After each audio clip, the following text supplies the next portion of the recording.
Hi, this is Mark Arnold with another episode of Fun Ideas Podcast. And today I have a special guest who worked on such magazines as Bananas and Dynamite and, of course, Mad Magazine. And here he is, Sam Viviano. How are you? I am very fine, thank you. How about yourself? I'm doing well. So I've pretty much, well, I've interviewed you before a long time ago, but I pretty much have grown up with you. I'll say that. I'm sure other people have said that too.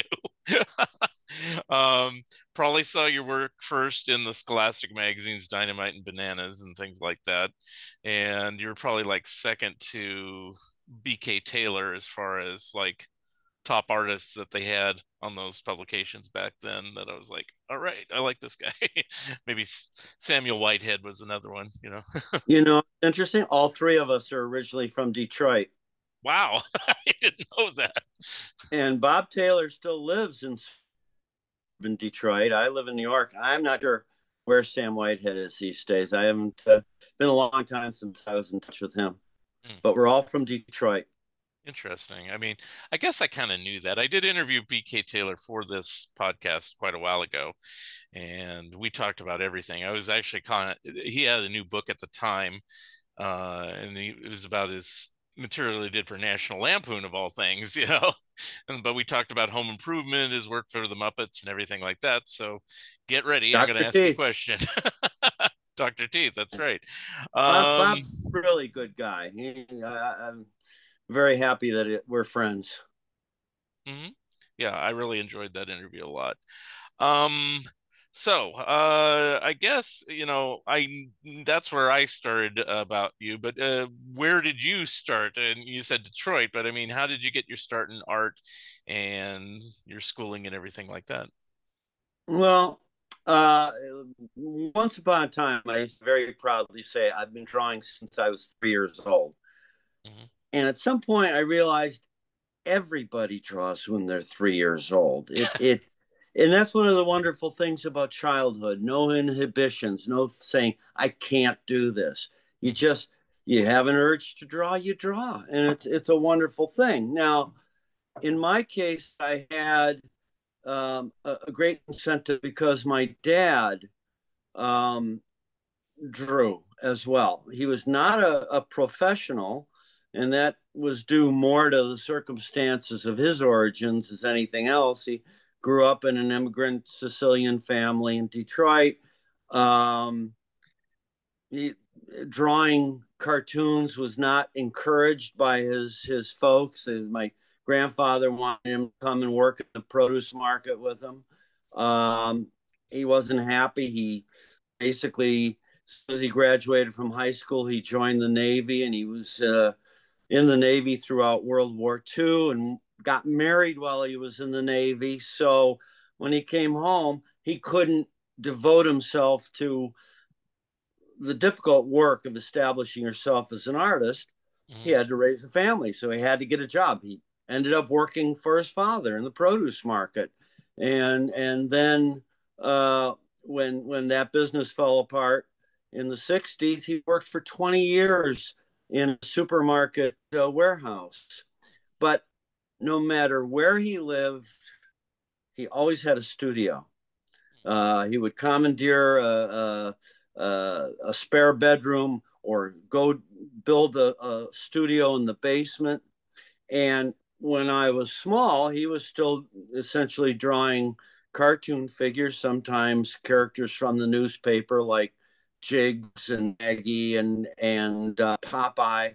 And the things that fascinated me the most were uh, when he was a teenager, he started filling sketchbooks with the stories of Soldier of Fortune, Jerry Burt, uh, commissioned by some rich guy to go find the lost city of Africa.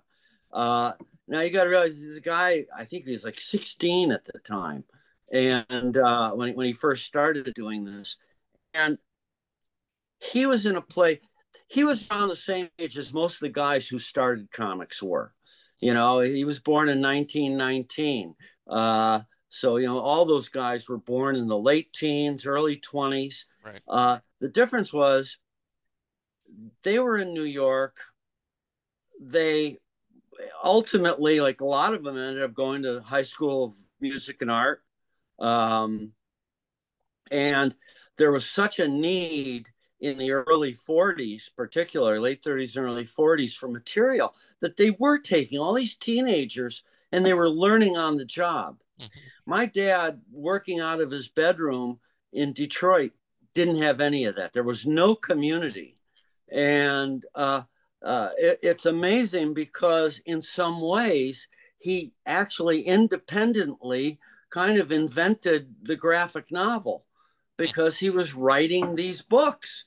They weren't newspaper strips, they weren't comic strips, and it was, around the same time the comic books were originating, but they were these full stories. Now, they were very involved, and he never actually finished a story, but they were pretty impressive.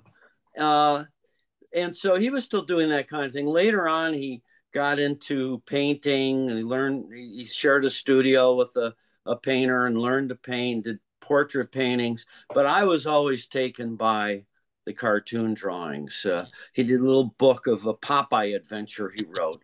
Um, and so I was as much inspired by my dad as anything else. I was also inspired. I mentioned Popeye cartoons, which started being shown on television when I was about 3 years old, and I loved them. And I would draw Popeye. I would make up Popeye stories, and my mom would write the dialogue in for me. So drawing was something I did. And as I said, when you're 3, 4, 5 years old, everybody draws. The difference was that when other kids started playing baseball or football or hockey or girls, I was still inside drawing. Still drawn. Uh, Now, here's the thing, none of those kids, as far as I know, grew up to be professional ball players, Hmm. but I grew up to be a professional drawer. So I don't think my time was that badly spent. Hmm. Um, so I just had a Catholic grade school and high school education in Detroit.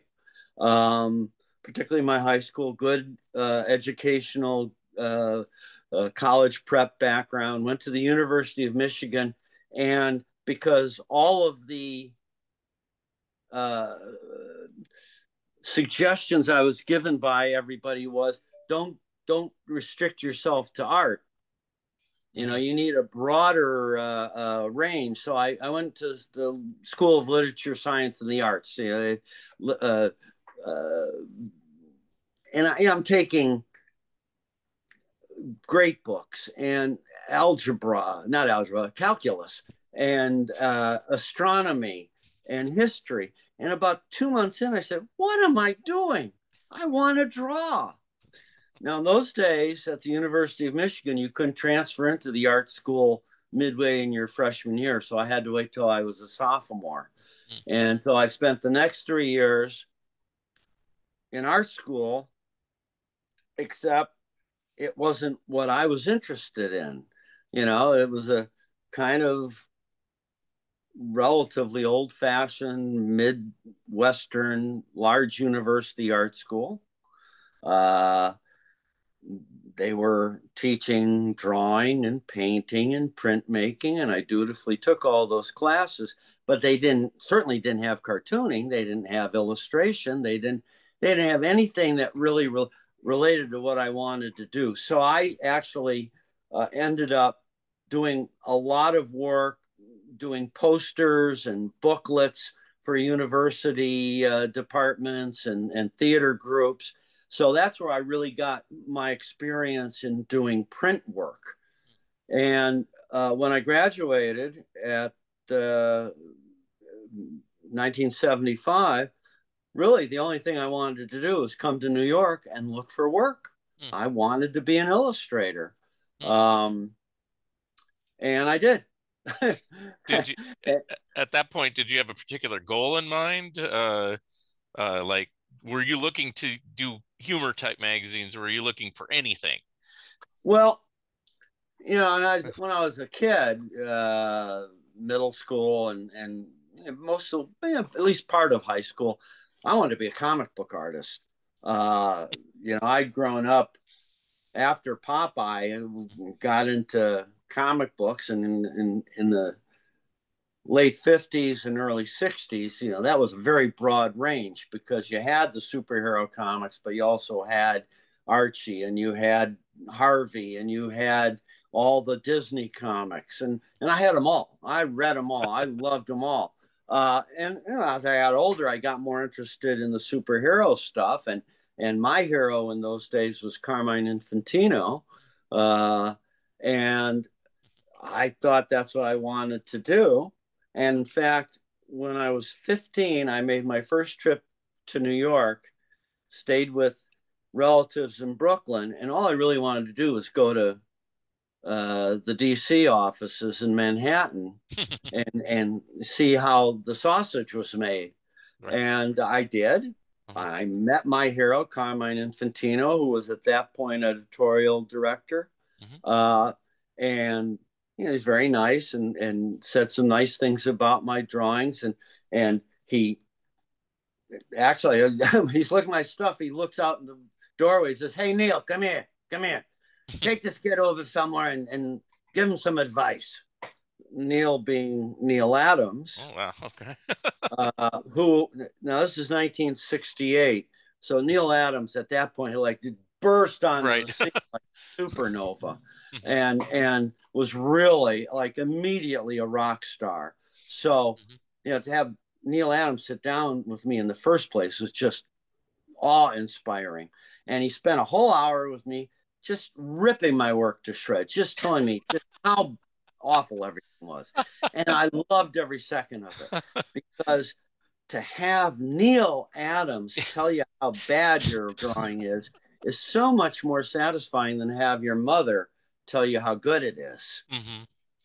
And I went home and I said, I got to thank them for this. So I drew like about 6 or 7 little cartoons about what it was like to visit the DC offices. And I sent them in as a thank you. And about 3 months later, I got a letter by registered mail. I don't even know if that exists anymore.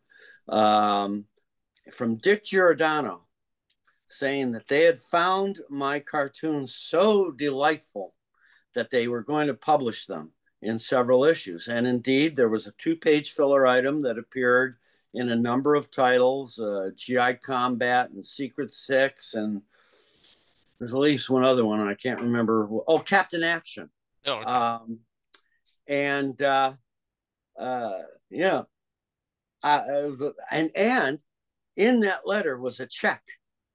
He said, "Please find a check enclosed in the amount of $40. Congratulations, you are now a pro." Now, the odd thing is, I was a sophomore in high school at that point. Over the next few years, my interest just kind of drifted away from comics, really. Oh, wow. And I don't know exactly why. I think partially because, you know, I loved anything that was printed. Mm-hmm. And I love books and I love comics and I love magazines.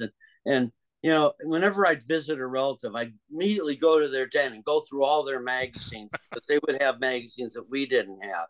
Mm-hmm. And, this is a golden age in the 60s where magazines could be tabloid size. Right. Like, and it didn't matter to me that they were women's magazines. I opened a copy of McCall's, and there's a 2-page illustration by Jack Davis. And so, that's when I think I decided I wanted to be a magazine illustrator. I didn't really know what that entailed, but by the time I finished college, Mm-hmm. I knew that I wanted to draw pictures and that New York was the center of Mm-hmm. the publishing industry. So that I had to come here. And I'd visited New York a few times in high school and fell in love with it. It was, to me, the Emerald City. And really, there were no other options. I my mom gave me she sold me her car for $1, and I drove it around the East Coast for a few weeks after I finished my summer job in Ann Arbor, and I ended up in Brooklyn, stayed with my aunt and uncle there Mm-hmm. for a few months. And I realized very quickly that I wasn't going to be a rich and famous artist anytime soon.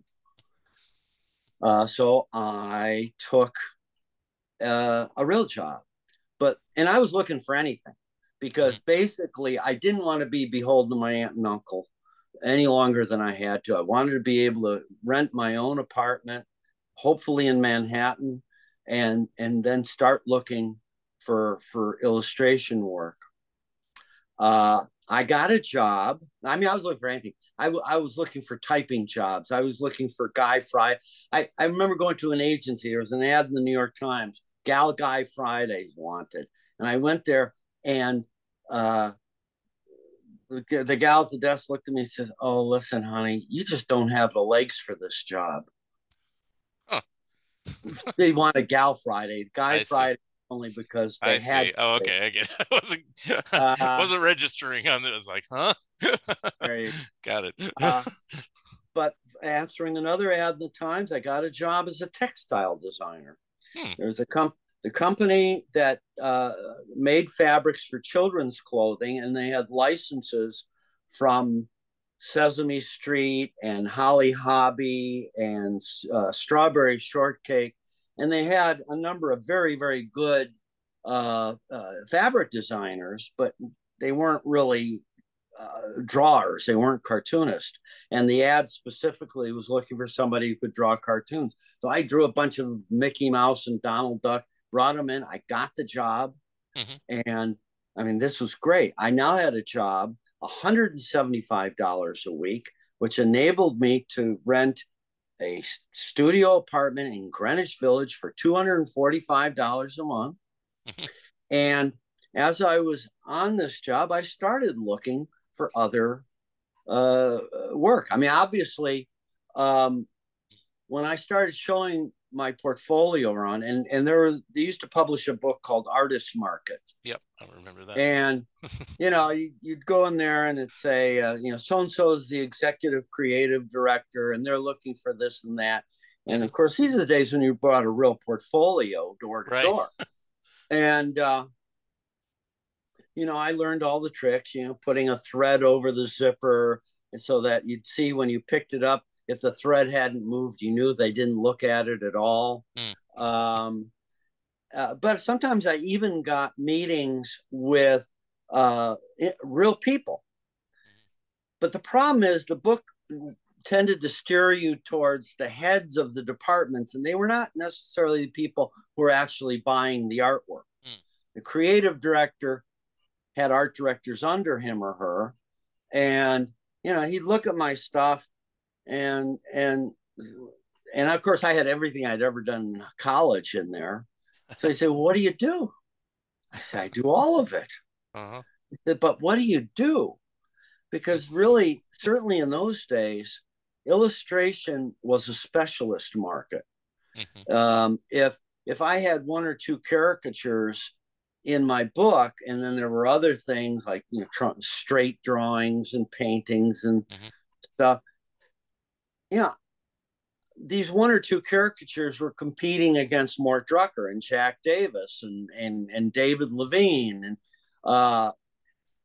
so I realized I had to focus something in my portfolio, and I did. I asked myself three questions: what do you do best? What do you enjoy doing most? And what do you think you could make a living doing? And for me at that time, the answer to all three questions was caricature. So I built a portfolio of all caricature, Mm-hmm. and it got me work. Mm. Some of it was very cheap work. I did some children's books that had nothing to do with caricature, but that's okay. One of the turning points, oddly enough, was as I was working at this uh, um, fabric company, a guy who had been hired as a temp befriended me. Turned out he had also worked as a temp at Marvel Comics. And he said, I want to hook you up with Marie Severin. I want her to see your stuff. Mm-hmm. And he did. And I met Marie Severin, who was extraordinarily nice. Mm-hmm. And she said, I'm going to put you in touch with Paul Lakin, who is editing Crazy magazine. Right. And sometime after that, I got a call from Paul Lakin. He said, when can you start? I said, whenever you want. It was freelance work. So, and I never met him personally, but for about a year and a half, I did a lot of work for Crazy. It was all over the phone and mail. And Mm-hmm. then when I'd finish the job, I would deliver it to Harry Chester, who had an office, really, it was a closet in a building on Madison Avenue. Oh. And this, I learned many years later, Harry Chester was like famous. Yeah, yeah, yeah. Uh, and to me, he was just this guy working out of a closet. So I managed to get some real world experience with Crazy, Mm-hmm. although wasn't what I was really doing. I remember once I was talking to Paul Lakin on the phone, and I said, you're giving me a lot of 1-pagers and 2-pagers and filler stuff, and I said, I'd really love to do like a movie parody. Mm-hmm. And he said, look, I have to be blunt with you. You don't draw enough like Mort Drucker. Yeah.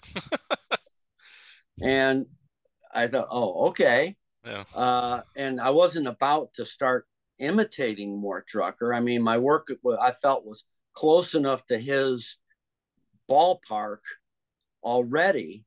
And I was already, as things were starting to happen to me, getting these kind of offers to do Drucker or Davis knockoff stuff.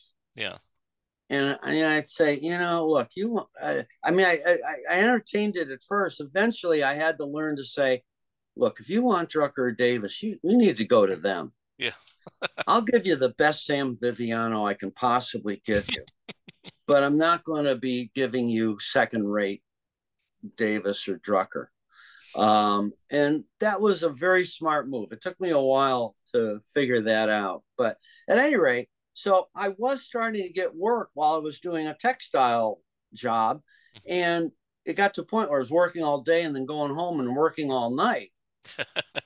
Something had to give. I knew I didn't want to be a textile designer for the rest of my life. So I quit the job after a year and went into freelancing full time. Mm-hmm. So this was early 77. Mm. And 77 was a very lean year for me. My income dropped from a huge $9,000 a year as a textile designer down to something like $6,000 a year. I was eating a lot of tuna fish and peanut butter here. But, I did start to get work. And then the next year was my big year. 78 Mm-hmm. was the year I started working for Scholastic. Mm-hmm. Now, you mentioned Dynamite and Bananas, but at that time, and it may still be true, Scholastic published tons of Oh yeah, magazines oh yeah. that Those were are just the ones I distributed. read. I mean, I know they had Wow, and I know they had oh geez, I can't even remember all the other I'm talking about titles. the And educational Scholastic Scope, and all Scholastic sorts. Soap, Yeah, yeah, Scholastic Junior Scholastic, yeah, yeah. Scholastic Math. And for years, I did work for all of them. Mm. They weren't huge paying venues, but they liked what I did and they left me alone. I learned while I was doing them, and I liked the people I was working with because most of the art directors I worked with were pretty young themselves. Mm. I'm talking about 78. I was 25, Mm. and so I really liked working for Scholastic. And then a little bit into the year, I got my first job for Dynamite. Mm-hmm. Now, Dynamite, unlike the other magazines, which are all produced entirely in house, Dynamite was edited by editors at Scholastic, but It was put together by a guy named Greg Wozny, art director, who worked out of a separate studio. He was a Hmm. freelancer. I didn't know that. Yeah. And Greg had taken an immediate like to my work. Uh, and he did, it was the classic art directors thing. I had this portfolio full of all these tortuously finished pieces of art. And he said, "Do you have a sketchbook?" And I said, "Oh, I happen to have this little folder of photocopies of sketches I've done. And they were all caricatures, but they were very rough. And he said, "I love this." Hmm. I learned much later myself is that what an art director wants to see is your native skill, Hmm. not your final rendering, but can you draw? Can you Hmm. think? Can you compose? So I started doing work for Dynamite, and then a few months later, I started doing work for Bananas. Hmm. Um, and some of the work was similar. I mean, it was almost all caricature based in one way or another. Um, with Bananas, now, I don't know if everybody who's watching this knows that the guy who created Bananas and edited its entire run, was a guy from Columbus, Ohio, who grew up with one goal in mind, was to edit a humor magazine. Yeah. And since Mad already had an editor, he got this job eventually at Scholastic, and he pitched a humor magazine. And they said, okay. And he said, but okay, I want to have a funny name. So I'm going to go by Jovial Bob Stein.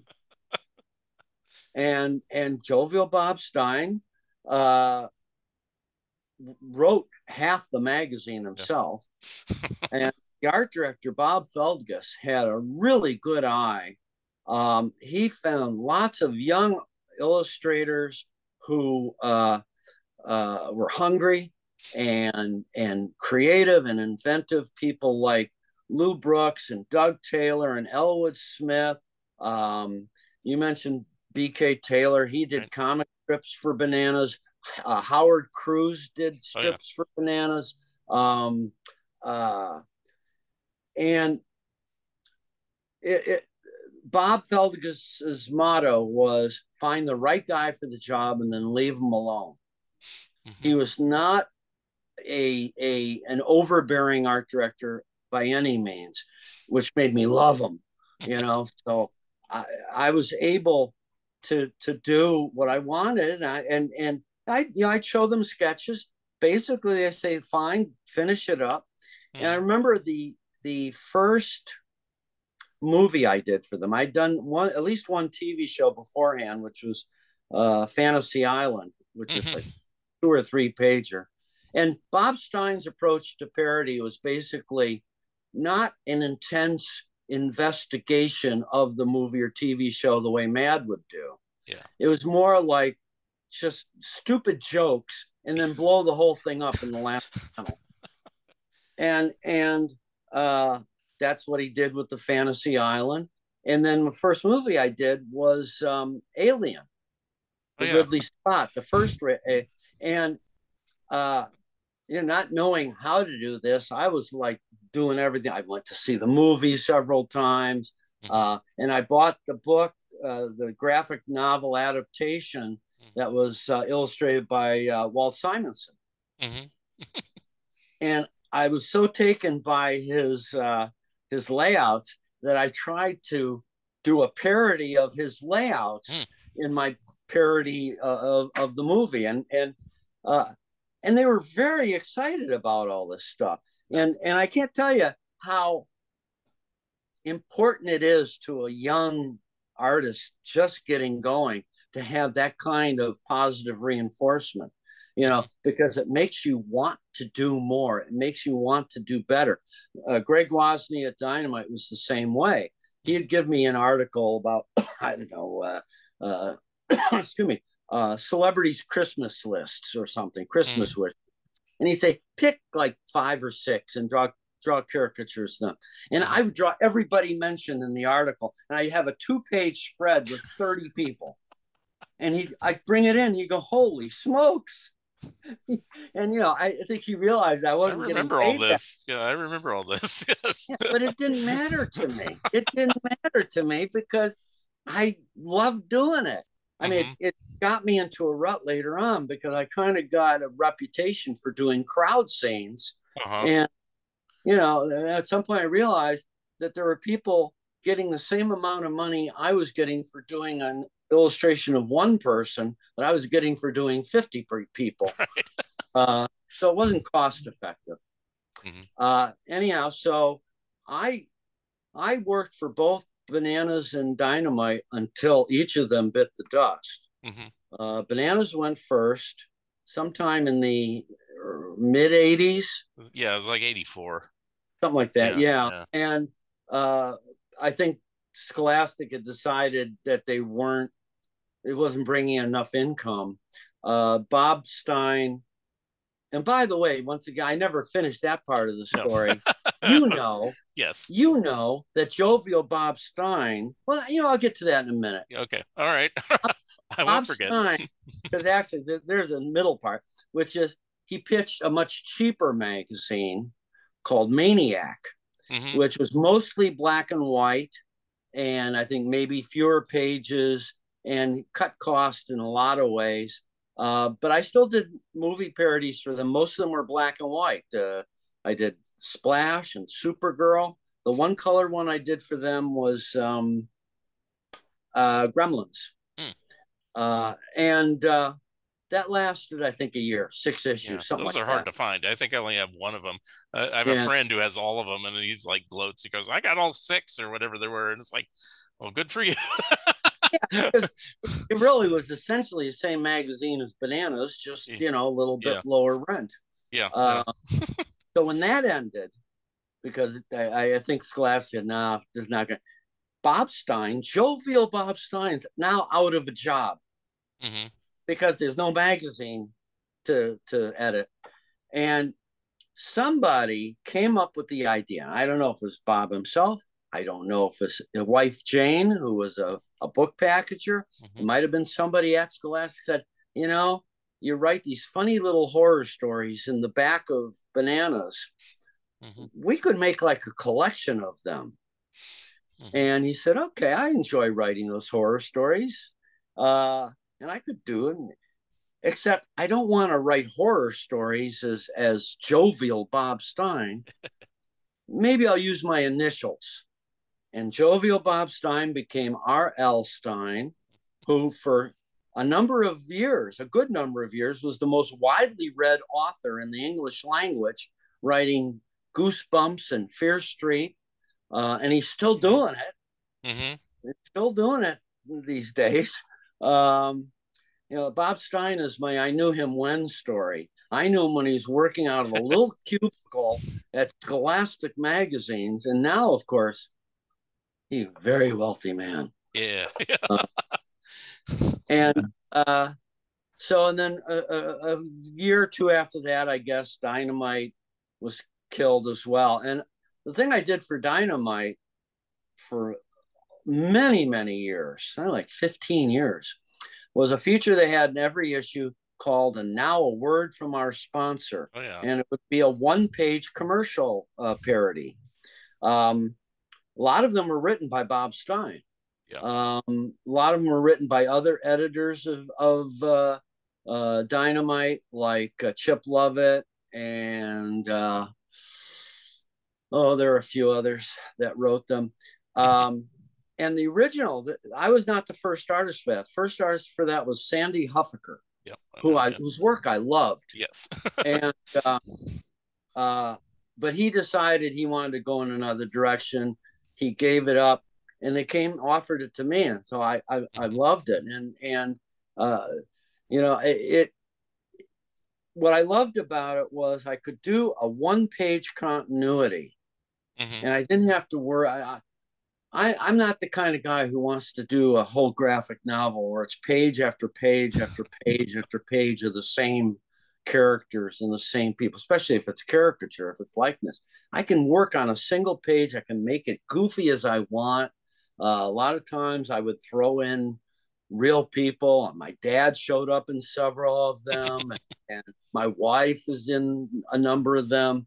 Um, and yeah, I kind of revisited them in the last few years, and I said, boy, I really did have a good time. I could just see in my work that I had a great time doing them. Mm-hmm. So, uh, in some ways, although I did lots of stuff for Dynamite, that's the thing that sticks in my head as my calling card for the magazine Right. because it was an actual feature. Yeah. And that was Um, one of my favorite features. That and Bummers was the other. But and Jared Bummers was Jared Lee did Jared Lee, Bummers. right? Yeah, yeah. And then Yeah. those are just contributions for the most part. People would send them in. I think he got $5 for it. Whoopee. you know. Jared Lee, very interesting guy. I Uh-huh. met him a couple of occasions, but not often because he lived in Ohio somewhere, I think. Hmm. And he came across as this kind of rube, and kind of long and gangly, and had bangs, Huh. kind of like Moe of the Three Hmm. Stooges, and uh, although sort of a mullet type Yeah. thing, and I mean he's very friendly, but you thought, oh God, this guy's like a real hick, but it turned out he was one of the smartest Hmm. artists in the business. Yeah. I mean, he really understood finding work, getting work, monetizing the work he did, and it's one of those things I realized afterwards is that here's a guy who don't don't be fooled by a book's cover. You know that being based in the Midwest and coming across as a nice Midwestern guy doesn't mean that he's not really a very, very smart businessman. And he Hmm. was.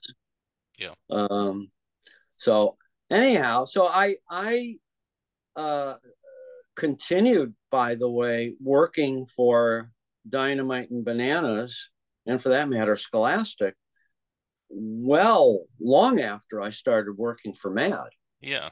I figured. Uh, And I was Mad had, reading all that stuff. I mean, I'd see in paperbacks and stuff like that. You did a lot of stuff for Scholastic. It wasn't just the yeah, magazines, yeah, I did a lot of joke books and paperback things books. like that. Yeah. Bob Stein once came up with a series called Space Cadets, Hmm. and the idea was it was a school for budding astronauts, some set somewhere in the future, and it was really a very goofy, it was a jovial Bob Stein book, and the characters were all real stereotypes. There was the handsome hunk. There was the fat slob who never stopped eating. There was the cute girl. There was the mean girl. There was the robot, Hmm. and they got into various kinds of scrapes and stuff. And I did the covers. I think there are only three of them, and I thought this is going to be my ticket to riches because this is such a smart series. It's funny. I think it was after Bob had started Goosebumps, and it was already successful. Hmm. I thought, this is going to be great, and it just tanked. It Wow. just tanked, Hmm. and I mean, I still think it's a great series, a great premise, and I do see Bob Stein from time to time, and I'm always saying you should try and reboot Space Cadet. But he's a little bit busy with all that horror stuff. Yeah. You know, they make movies and TV shows and Hmm. stuff. Now, before we go into Mad, because we will talk about Mad, All I've right, been writing down little questions along the way because it's like, good. so we're going to jump back. And, the first one that caught my ear was you said, I got paid $40 for this thing for DC Comics. Yeah. What did that look like? Did it look like your later art, or was it No, caricature, or what was it? What was no, published? it was very cartoony, and it was Uh-huh. very much a 15-year-old's cartoony. Was it Um, a single panel gags, or is it a strip, or yeah, what was? well, I sent them as like 6 or 7 individual Okay. cartoons. Oh, okay. Maybe drew this big, Yeah. and they printed them So it must have been 6.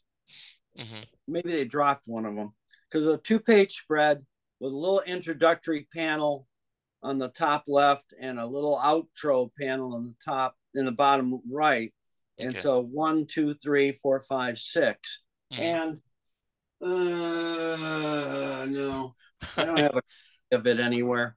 Okay. Um, But you said it was like in the Army magazine or something, the GI GI Combat. Yeah. Okay. Secret Six Yeah. and Captain Action. Okay. So I'll have to if look you up print stuff a like that. copy from Okay. 1960, Now, this did you would have sign been, it? Can I tell it's your work, or does it look totally well, different it's than? got my name all Oh, over it. okay, good. It says Okay, Sam Viviano came okay, to DC Comic. okay. Um, One of the interesting things was uh, the first the the premise of this thing was that I'm just in utter awe. In the first panel, I'm standing in front of these gigantic glass doors, like the entry to heaven or something. Now, And where was DC at the time? Because I know it was later. 555 Lexington Avenue, Okay, all right. what about 53rd Street, I guess. Okay, Um, and they had been there for a number of years. I okay. mean, I that was just know the Broadway one, and that's much oh, later. that's much, Yeah, much, yeah. much. This is 1968, and I know between Yeah. they'd been Third Avenue, I think 919 Third Avenue, and then Okay. Yeah, I kind of vaguely remember that now that you're mentioning that. Yeah. they were Yeah. at some point they were at 51 Rockefeller Center, I Mm, think, mm. and then they were at 666 Fifth Avenue.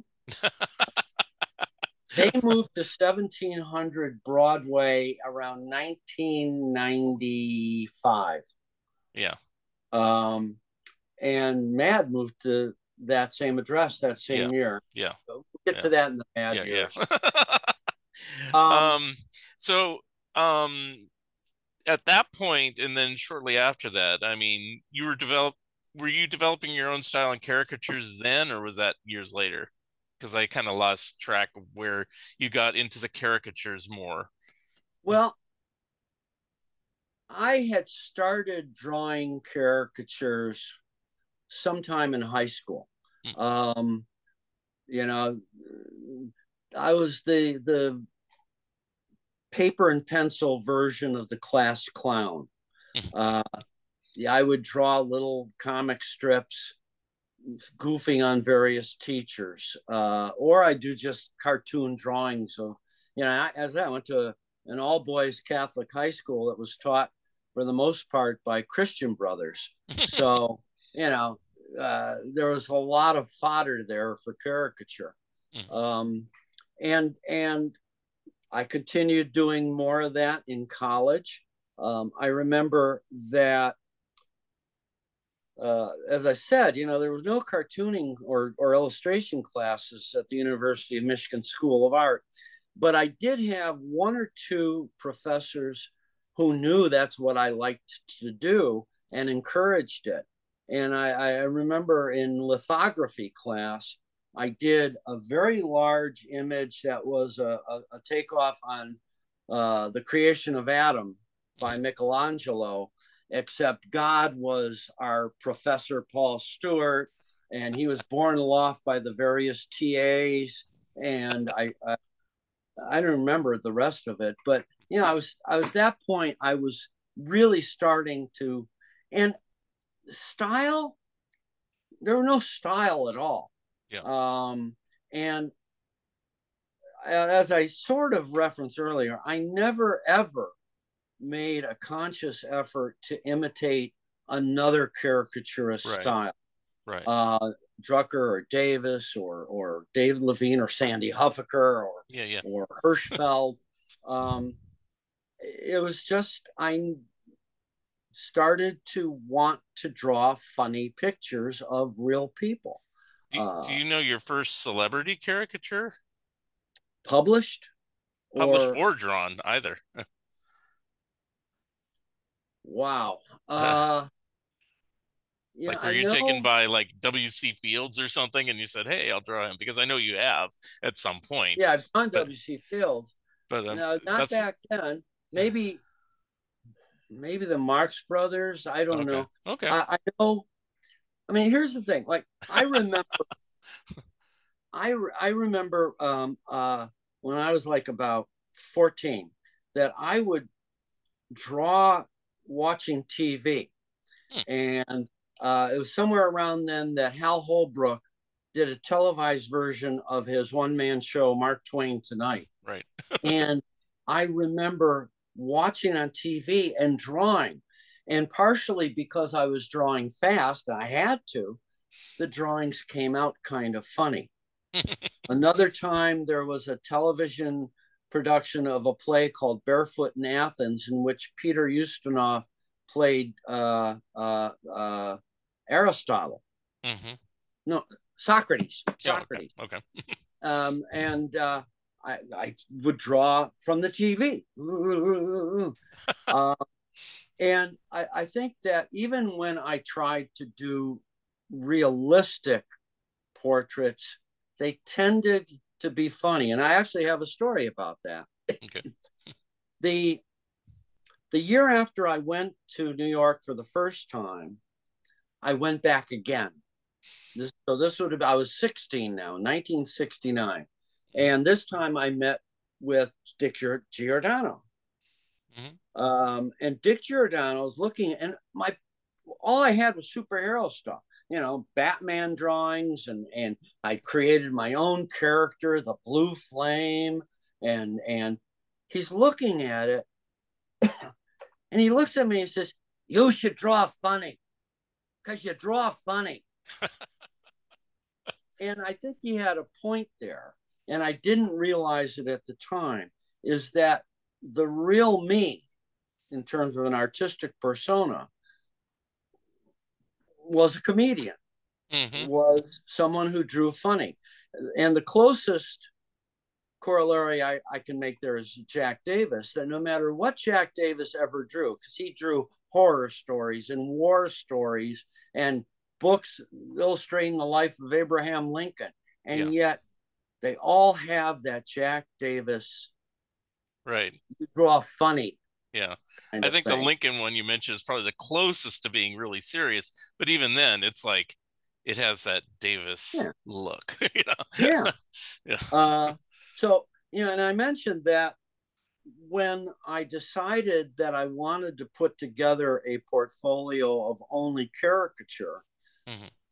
I didn't have that much stuff on hand. So I had to do a lot of things. I do remember, and somewhere I have that drawing here, um, doing Giancarlo Giannini, the star of the Lena Wertmuller films, Seven Beauties, Wow. and yeah, why I don't know. I found a nice photograph, uh, and in terms of professionally, by the time a lot of what I did for Crazy was cartoon work, not Yeah. caricature work.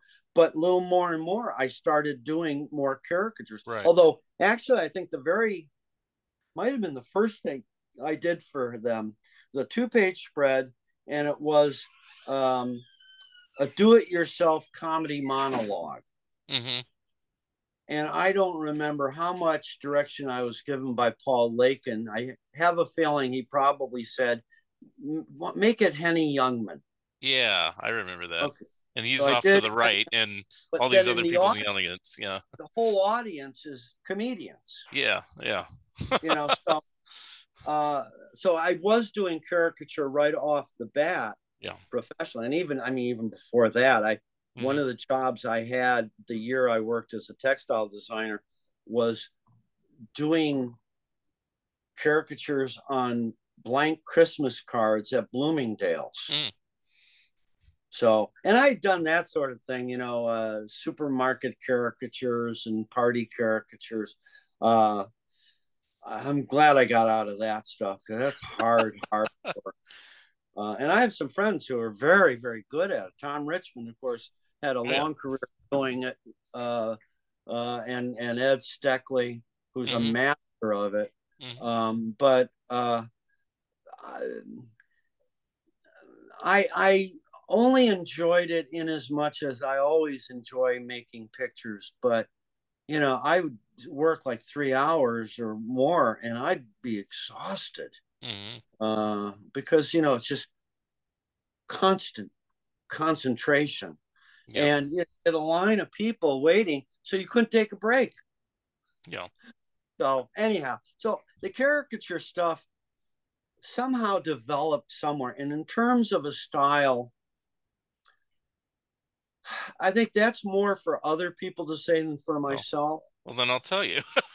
Yeah, please do Well, it because I mean, we'll go back to Davis for a second, just to say, it's like Davis. You kind of always notice like the shoes. The shoes are always kind of disheveled and bent and stuff like that, and he has kind of gangly characters, not right. all the time, but in generally, and well, Well, I know what you're going to say. what Jowls.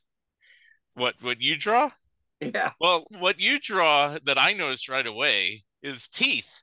Especially if it, big and teeth. like if you were drawing like a caricature of somebody that had big teeth, like Jimmy Carter, Donny Osmond, whatever, it's like prominent teeth.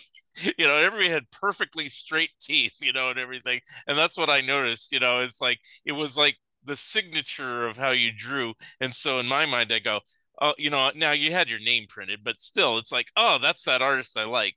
There's The always a tooth few guy. artists. Yeah, there's a few artists in Crazy that I really liked. You were one of them, and I can't think of all the other. Vic Martine was one, and Bob Larkin, of course, did the covers. So you had Yeah, some good right. people there. Yeah, Um, they did. and there's a few crummier artists. We won't name those, but it's like, I enjoyed Crazy for what it was at the time, and so, and then when you graduated to Bananas and Dynamite and all the Scholastic stuff, I assume you weren't doing those all at the same time, Crazy, and you had left Marvel to do, or did you overlap a little bit? I did. There may or may not have been a small overlap between Yeah. Crazy and Scholastic. Crazy started in '76, I believe, Well, I mean, and your maybe contribution. early No, it's '78. 73 when Crazy started. It actually No, was. not me. Yeah. Oh, yeah. Oh, yeah. Yeah. I meant the magazine itself, not you. Yeah, Yeah. Yeah. my Okay. my Got it. work in Got Crazy it. started. Yeah, that's right. Yeah, and I know that I started in Scholastic in mid '78, so it's very possible that there was no overlap. Right. Okay.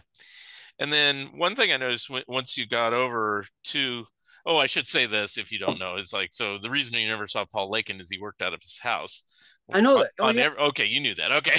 it was Yeah, because Long he did Island. that for Crazy, he did that for Cracked, he did that for Wacko. Anything he ever did, he always worked out of his house. He never, because he was a single parent and everything. And so, he was a great guy. I interviewed him once before, and Yeah, no, no. He was doing remote work before yeah. it was popular. Yeah. He anticipated the pandemic by 45 years.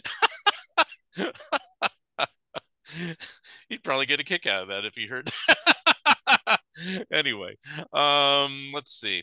Now, I have one thing met I a couple of occasions. now one thing I noticed when you did get over to Scholastic, and you can tell me if this is accurate. It seemed like you switched over from just pen and ink to doing painting of those articles. Is that correct, or is it just a good colorist? Well, it was color, Okay. um, and that was the great unloosening because their work was in color. Hmm. Um, I got to work on the very first job I did for Dynamite. Um, it was a one pager, and I did three caricatures. I think it was Debbie Reynolds and Ray Charles. I don't remember the other one, and I did all of them in colored pencil Prismacolors on colored map board. Hmm. And I realized that it was so time consuming and labor intensive. I could never do a bigger job than that. Hmm. And so I switched over to pen and ink and Dr. Martin's dyes. Now, remember I told you I'd worked as a textile Hmm. designer? That's where I discovered Dr. Martin's dyes Ah, because okay. that was a regular part of their toolbox in the design department. Hmm. They would do the designs in Dr. Martin's dyes on waxed rice paper. Hmm. using mechanical pens for line work. So that's also where I learned to use mechanical pens, which I used for lettering for years and years and years. Um, although everybody who ever used them talks only about how they clogged up all the time. So when I started working for Dynamite and then Bananas and other Scholastic, some of the Scholastic stuff was in black and white or two color. Right. And I would use ruby lith overlays and amber lith overlays for the two color work. And I used Zipatone. I mean, back in the old days where you had all kinds of tricks up your sleeve. Right. Uh, so I decided to start doing the work pen and ink and also pen and ink and Dr. Martin's dyes. And I didn't like the black ink. It felt too heavy, Hmm. particularly when I was doing the color work. So I started using sepia ink. Hmm. Yeah. And to this day, that is really my basic toolbox: sepia ink line and Dr. Martin's dyes for colors. And God help me that they're harder and harder to find. Yeah. I've had to buy the last uh, set from directly from Dr. Martin, Hmm. believe it or not. Wow. Now, So, let's see. Was your first? This is the one keeps popping in my mind, and I don't know if it is. Was your first cover for Dynamite? Was that the one with the Beatles and the Bee Gees, or oh yeah, was that the first one? that was in 1978. Okay, was that your first cover ever, or did you do anything prior to that on a magazine? Well, I'd done a cover for an orientation book at the University of Michigan. Okay. Well, I mean, once you Uh, became a pro, a pro cover. Um, was that the I first? did I did some children's books. Okay. I do have them here. Hold on. All right. I'm making me work. These go back to probably 77. Okay. The world's Well, first police detective oh, I've never seen that one. Okay. and the first American circus ever. Huh. No, I didn't So see those either. Wow. Okay. yeah, and so Uh, uh, those are my covers. You know, are those through Scholastic as well, or is those no, this okay. is a company called hold on, Contemporary Perspectives Okay. Incorporated. Okay. And I mean, I did a lot of illustrations for them, and you Yeah. can see they're not funny. I mean, not Right. intentionally. Well, it's like Uh, the Jack Davis Lincoln, like yeah, I was telling they're you, as your and I'm very proud of the last drawing I did for this. This is the guy who created the circus, hmm. uh, and I thought this is a nice illustration. But what did I know?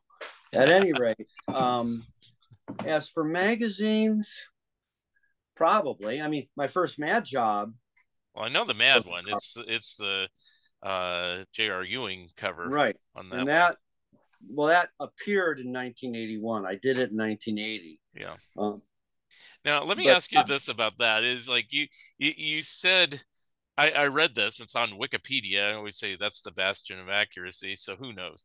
That you got really nervous and you drew it with six fingers. First of all, I thought that was intentional. And second of all, Matt had used the six finger hand before on other things. So I figured you're just falling in line with that. But was that really a mistake? no, Okay. you're actually eliding two different sentences Mm, into one thought. okay. Um, I was extremely nervous, Yeah. realizing that at 27 years old, Hmm. getting a call from Al Feldstein saying, "Do you want to do a cover?" Hmm. And I'd never done anything for Mad prior to Right. that. So I was extremely nervous, and I didn't really know how to do it. You Hmm. know, um, the the six finger thing. Let's get that out of the way. That Okay. was Feldstein's idea. Aha. He gave me a little yellow piece of paper with a scrawl on it with a circle and a hat, you know, Hmm. uh, kind of stick figure hat, Hmm. and a hand with a gun and coming out of the other ear a flag. and he said, give the hand 6 fingers. Now, I didn't know enough about Mad at that time to know that was a Mad trope. Yeah, I yeah. thought it was the stupidest thing I'd ever heard of. Well, it is stupid, but it was a trope, yes. Yeah. And you know, the proof of the pudding is they got tons of letters when it appeared calling them out on the 6-fingered hand. So that was not a mistake. That was deliberate. But I was extraordinarily nervous about doing this cover. Okay. And you know, I knew, and the work I did for Bananas and Dynamite, I did twice up. I knew Mad's work was done twice up. So I did this cover twice up. But remember, it's a big head. Right. And I'm painting and painting. The hat felt like it took me forever. Because gigantic 10-gallon hat. And I wasn't happy with the results. So I did the whole thing over again at 1.5 times up. Now, the problem with that one was a little easier to draw the JR head, but then I had to draw this teeny tiny Alfred head on the flag. Now, I didn't know that I could do them as 2 separate pieces of art and they could composite them together in the negative. They didn't know that kind of stuff. So, you know, live and learn. Yeah.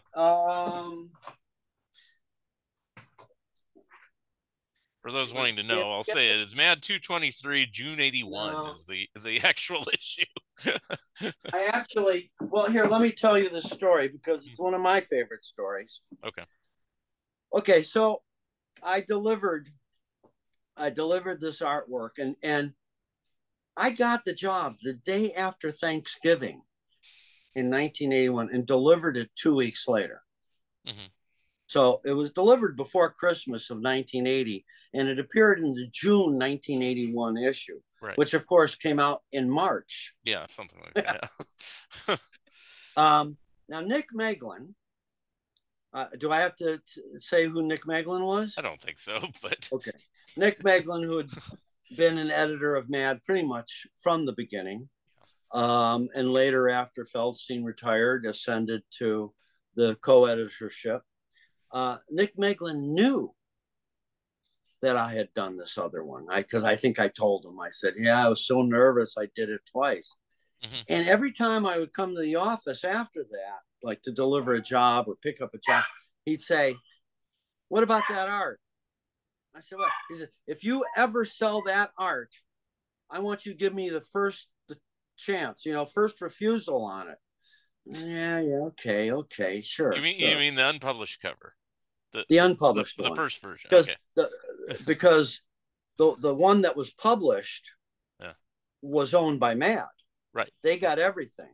And that was true until the day that Bill Gaines died in 1992. Right. Mad kept everything. And, he later sold it all at auction and shared the profits with the artists. But, the artist had no control. After Bill died, the first decision Nick and John Ficarra made was to return art to the artist. Nick felt very strongly about that, but he couldn't argue with Gaines. Yeah. So Nick knew that there was this other version of that cover, and he hounded me literally for years. And I said, yeah. So one day I figured enough is enough. Now I'm still freelancing at this time. And I come in, I said, Nick, here, I want you to have this. And he looks at it and he says, I'll take it on one condition. This is a loan, not a gift. Because this is important. This belongs to your legacy. This is something that you should be passing down to your children, your grandchildren. Yeah.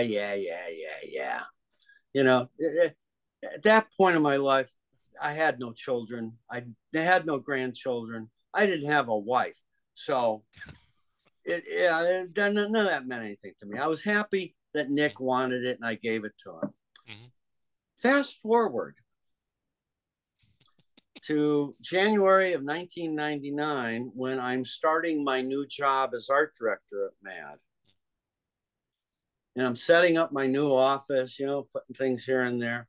Nick shows up in the doorway, and in his hands is this drawing framed. He says, "This belongs to you." Oh, And that was in my office at MAD for the entire 19 years I was art director. cool. Not because it's such a great piece of art, Yeah, but because Nick gave it back to me. right. I Yeah. think I've seen a photo of that, but I had no idea it was a different version of it. I thought it Yeah. was the same, Well, if you but you hold never it, see a close up. It's like a picture of you in the room and it's yeah, just in the background somewhere. So it's like, yeah, it compared it to what actually appeared on the magazine. The biggest difference would be the Alfred, okay, I'll have to look at that. because the Alfred of Yeah. what appeared was really kind of crappy. Now, where is Uh, that picture now? Is it here in your home or? I'm looking for it. Oh, okay. It's It's still in the Mad office. I it went to Burbank. No. yeah. You know what? I'd end up taking the whole place You apart. you don't have to do it. Yeah. As long But as you say it I looks similar, have. because I thought I had seen it in other photographs of you. So it's like, yeah, I posted for about a year and a half on Instagram and Facebook and LinkedIn. yeah, And my posts are all just artwork, no, usually my own. hmm Um, and a lot of it was this old stuff. And I tried to tell the stories behind it. So the story I just told you, I actually have put up on okay, social media. But over a course of, I think, several days, I put my original, the redone version, and the actual printed cover. I think I even put up my original pencil sketch. yeah, So if you search me out on Instagram or hmm Facebook, because it's Sam Viviano Illustrator, you can find those and maybe yeah, hear more detail to the story than I right. just told you. Now you said you didn't have the rights, at least till Gaines died, to your art at Mad. What was the story at Crazy and also Bananas and Dynamite? Did you have rights to those pieces or? I always got my artwork back.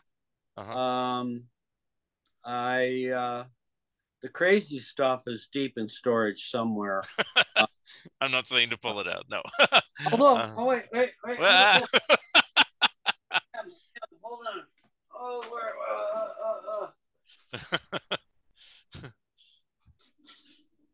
Here we go. hey, something from Crazy. Wow.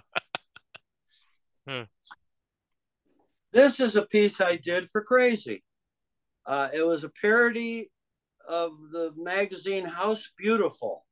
I remember that. Yeah, and it had a like text over it to make it look like a Yeah, well, magazine. those Yeah, that yeah, yeah, yeah. had title Oh, and stuff, okay. and it was in black and white. Right. But then I colored the art because this shack hmm features my mother and my stepfather, Mm. and there's me looking next door. Uh-huh. Uh, so I gave this to them, and they had it framed in their apartment until the day my mother died. Oh. So, Huh. which was about 5 6 years ago. That's cool. So yeah, so I knew I had one crazy because Yeah. the other stuff was deep in Yeah. storage. Now, Uh, I'm assuming the Crazy stuff is owned by Marvel, so you wouldn't have the ability to reprint any of that stuff, right? Or you don't yeah, know. I don't know about the. Yeah, well, back in those days, that's when they had a little scam where they give you a check and on the back was stamped Right, the right. for hire. Yeah. Um, And I don't know, to be very honest, if I did a book of the history of my artwork and I put a few examples from Crazy, I don't know that Marvel would come and hunt yeah, me down. right. Uh, Well, they it's don't seem too concerned about non-superhero stuff because they did a Crazy anthology about 3 years ago, but it was all the superhero material as a paperback, trade paperback. Yeah. So, I don't think they're concerned too much about the parodies and everything. So, Well, uh, yeah, who knows? and that's the other thing is, I mean, Yeah. I think George Kaufman once said, satire is something that closes on Saturday. Yeah. Uh, you're gonna do a. I mean, Mad's gotten away with it for years, Yeah. reprinting stuff from decades back Right. that, Of and course you wonder, now, yes. yeah, especially now, Yeah. yeah. Um, Um, then on the Scholastic stuff, like I would love, but I know this would never happen. They did put out a Bananas Looks at TV, and most of the stuff is your material. I have that paperback and I cherish that it. was back when we were Yeah. doing it. That was Yeah. And not it's like, retrospect. but uh since I said now a word from our sponsor was one of my favorite features, I would love just a book of all of those, reprinted, but you probably have no say so over that one way or the other, I'm sure. Well, I would too. I mean, I don't know that I personally have the energy to fight with anybody about doing it. Yeah. Uh, I can't imagine that if let's say if I was going to publish it independently, Yeah. I mean, I would definitely go to Scholastic, but I don't know why they would stop me. They might want a Of course, piece it'd be of it. great if they published it since they're a Yeah, publisher, but I yeah, don't think Scholastic would see enough financial value yeah, a book like that. yeah. You would buy it, and maybe three other people,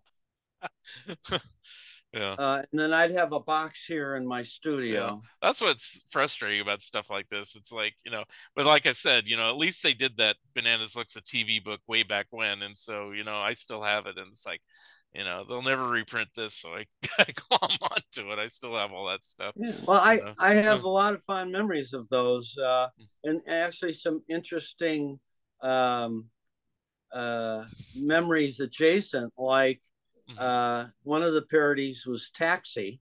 Hmm. I think we call it Hey Taxi or something Yeah, like that. something like that. Yeah.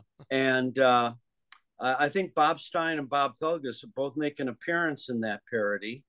Uh, I think there's a scene where Tony Danza is coming in. His cab broke down, so he's carrying the passenger around on his shoulders. And I Hmm. think the passenger was Bob Feldgus, the uh, the art director. And Bob and still is a really interesting looking guy because he's got a big walrus mustache and Yeah. round glasses. Yeah. Terrific guy too. But when that issue came out, Judd Hirsch was appearing on Broadway in a play called Tally's Folly, which is a play I loved. And in fact, I went to see it at least twice. And uh, my memory is that I waited at the stage door, I guess, after the show, and I had a copy of this, and I didn't have him sign it. I just gave it to him. And he says, "Great, my nephew is the right age for this." Yeah. So I got to meet Judd Hirsch and give him a copy of Bananas. Cool. Now, I keep asking questions non-mad, but I will get back to mad in a second because I have a mad question. But Well, I only worked for on, Matt for 40 on years. yeah, I know. But Scholastic and Marvel, did you work freelance out of your home, or did you come in the office for either of those? I don't believe. No, I think I went once to the Marvel offices, but no, that's all freelance. Okay, that's all I was kind of curious Marvel, about. I would go to the offices and pick up the job, and I would go to the offices and deliver Hmm. the the pieces. But as I said earlier, with Crazy, because that with one exception, I think that's the only thing I ever did for Marvel. Um, with Crazy, I got a call from Lakin. He'd mail me the script, Yeah. and I do the art and deliver it to Harry Chester. Hmm. Okay. Um, And then the other one I mentioned was they did a magazine they did called Blip. Pizzazz. Oh yeah, Blip too. Did you do anything They for didn't do Pizzazz. Pizzazz? That was consumer electronics. No, Marvel did Pizzazz. It was like their knockoff on Dynamite, but I don't know if your work ever Oh no, appeared I in. didn't do that. I'm Yeah, thinking of yeah, something else, which is yeah, yeah, a, yeah, a consumer electronics for yeah, kids.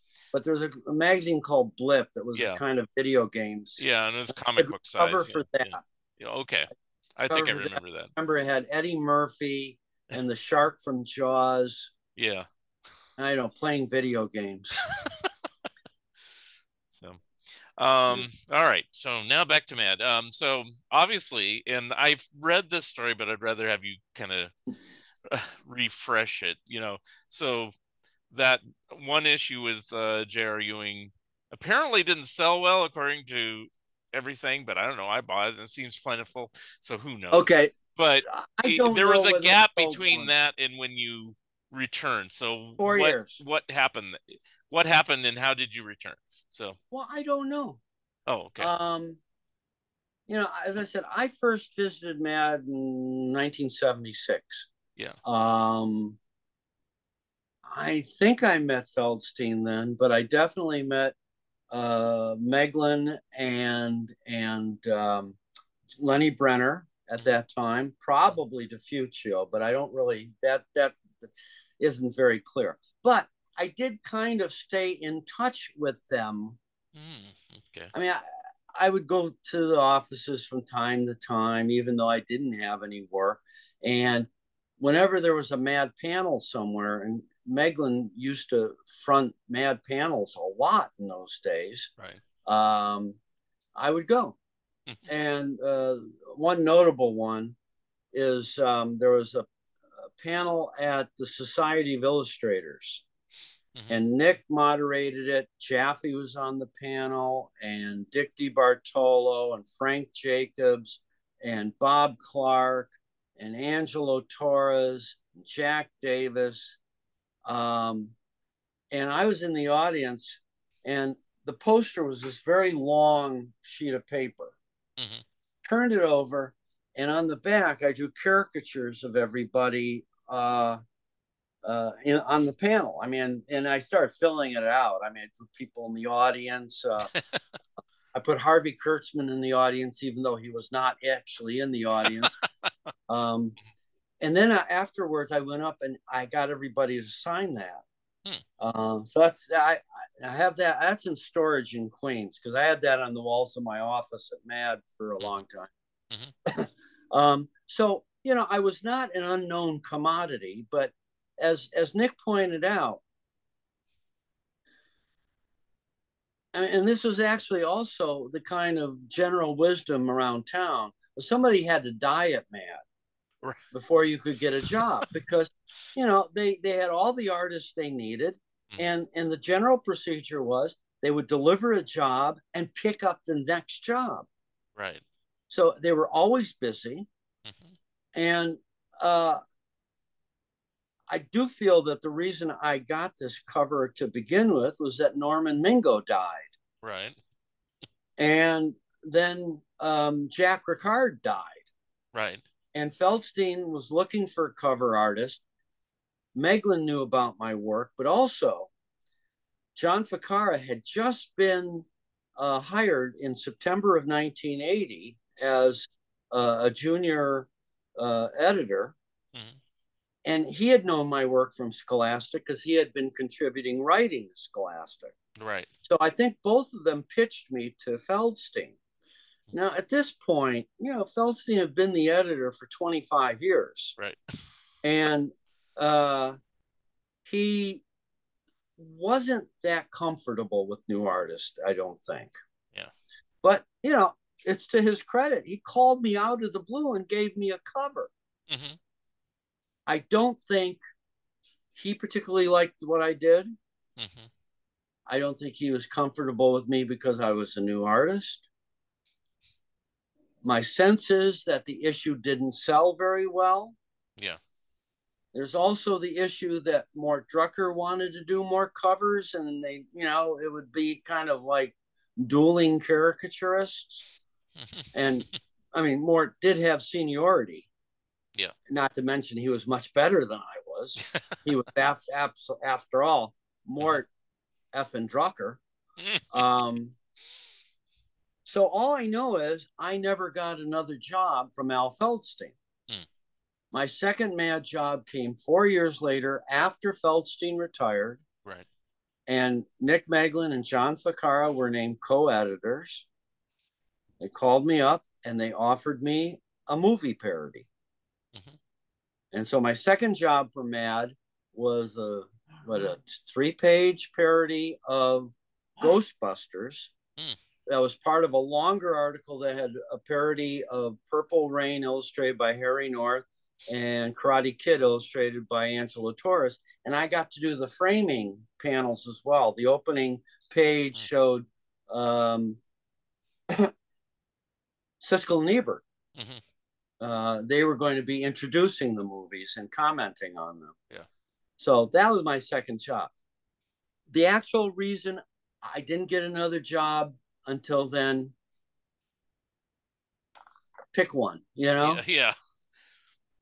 I guess it wasn't really that important once you got called again, I suppose. I mean, you could still Well, ask Ficarra now and say he might not yeah, even know, but I've heard differing opinions on Feldstein, that he's pretty hard taskmaster and wanted what he wanted. And so, yeah, even okay. people who liked Feldstein Yeah, wouldn't argue with that. yeah. And there's ones that liked him too. Like, in doing research for, if you didn't know by now, I'm doing a Mad book about the history of Mad, yeah. And it's covering all 70 plus years. Ugh. And it's like, but different people had different opinions about him. It's like Bob Clark loved him, but he came from an advertising background rather than a comic book That's right. background. So I think he was kind of used to a more stern, this is what I want type person, Yeah. Yeah, according to I think what he like said. I that. never interviewed him because he's long past, but it's like, so it's all archival interviews for that. But yeah, Well, I obviously didn't know Feldstein well. I met him. I did a yeah, job for him. yeah, Um, I've certainly talked with enough of the old Mad guys, and you're right. Some of them absolutely detested him. Um, but even those that didn't, like Al Jaffe is an example. yeah. Jaffe got along pretty well with Feldstein. And actually, for a period, they used to socialize together, the two couples. Hmm. Um, but Al would not hesitate to say that Feldstein could be very difficult Yeah, because he was something of a taskmaster, as you pointed out. And the other thing is, he himself didn't have a great sense of humor. yeah. You know, he wasn't like Harvey Kurtzman, who was exploding with ideas in the mid 50s. Hmm. He wasn't like Nick Meglin, who was a joke a minute kind of guy. Yeah, Um, Feldstein's strengths, from my point of view, yeah. is that um, above all, he made Mad last another 30 years. Right, right. Harvey Kurtzman may not have been able to do that Yeah, because Harvey, as much of a genius as he was not a very good businessman. that's right. He didn't pay much attention to budgets or deadlines. Yeah, And if you look at what he did, he was often running into time and budget constriction. So he'd throw in a hey look that was right, reprinted from somewhere, or he would reprint something from an earlier issue. right. Um, Feldstein was very organized, Yeah, and that's what enabled, for instance, uh, for Bill to take everybody on trips every year or two, right. because if September came around, Hmm. Feldstein had an entire issue in stockpiled, Hmm. so Yeah, they could take a month off. right. Kurtzman could never have done that. We were talking about that on Facebook today. Right before Feldstein retired, or maybe right after, they put out Mad 84, which was just all the unused inventory, you know, They had a whole because it issue was of all paid 84. for, and Gaines Yeah, had put it out, and Ficarra and Meglin apparently didn't want to handle it. So, yeah. you So they know, did a special. Yeah. Oh, I got a dog barking here. Wally, All right. you're going to have to excuse me for a second. Okay. Entertain the audience All for a right. second. We'll talk about you. Bind Well, your back. Anyway. All right. While Sam goes off to what are you doing? tend to his dog, Get out. we will be back in a moment and talk more about Mad Magazine when he returns. But first, no. Anyway, Hi. hi. We didn't Um, say too many rude things about you. well, thank you. Thank you. Okay. Um, the other thing about Feldstein, I think, is two things. One is if he himself didn't have a good eye for talent, I think he did, but he relied on people who did. Yeah. And if you look at, and you're writing the doggone book now, if you look at the 8 years between when Feldstein took over Mad in 1956, Right. and I'm going to pick a date out of the hat, 1964. Yeah. That's You a know, good. in 1957 and 58, he brought in Don Martin, and he brought in Mort Drucker, and he brought in Frank Jacobs, I believe, came Yeah. in that wave. Yeah. I think, too, that Arnie Kogan came in that Pretty wave. much everybody came in, and then your tail Well, I'm end. talking about right Yeah. in that Yeah. Your tail one end year of period. 64 is when Sergio came in. So, No, Sergio it's was like, in the 61, 62 yeah, wave. yeah, a little You bit had earlier, but Sergio, you had yeah, Paul Coker, you yeah, had, yeah, I think then's when Stan Hart yeah, and Larry Siegel and Dick DiBartolo.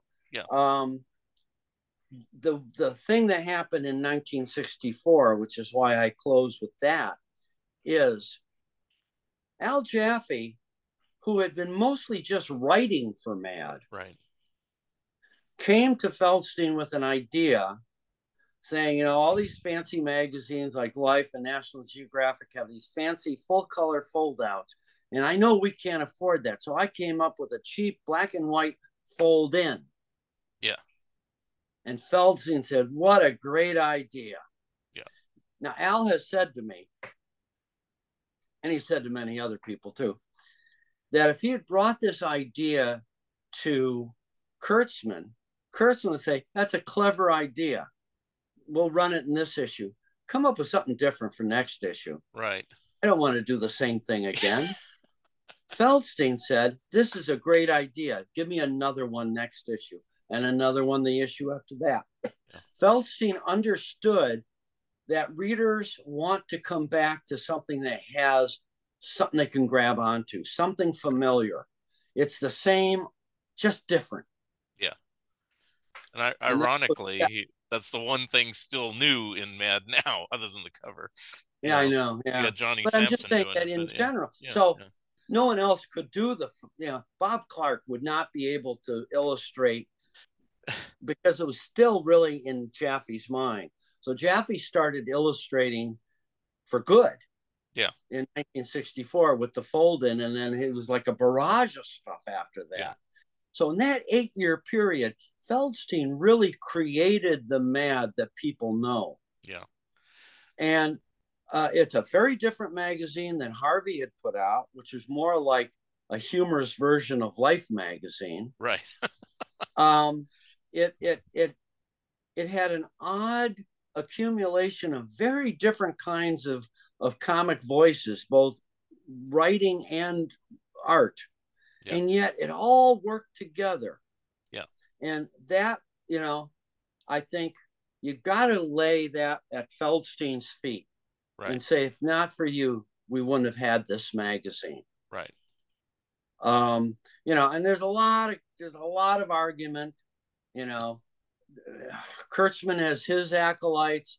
Feldstein has a couple people who defend him. But the fact is, there would be no Mad at all without Harvey's brilliant supernova, fiery brilliance in the mid 50s. But we would not have had Mad last much longer than that if it Mhm. weren't for Feldstein. Right. So I didn't know the guy. As I said, he was not always a fun guy, but he got the magazine in on time, Yeah, yeah, every issue. yeah, And having having worked on staff for a long time, that's not an easy thing. It's no mean feat. Yeah.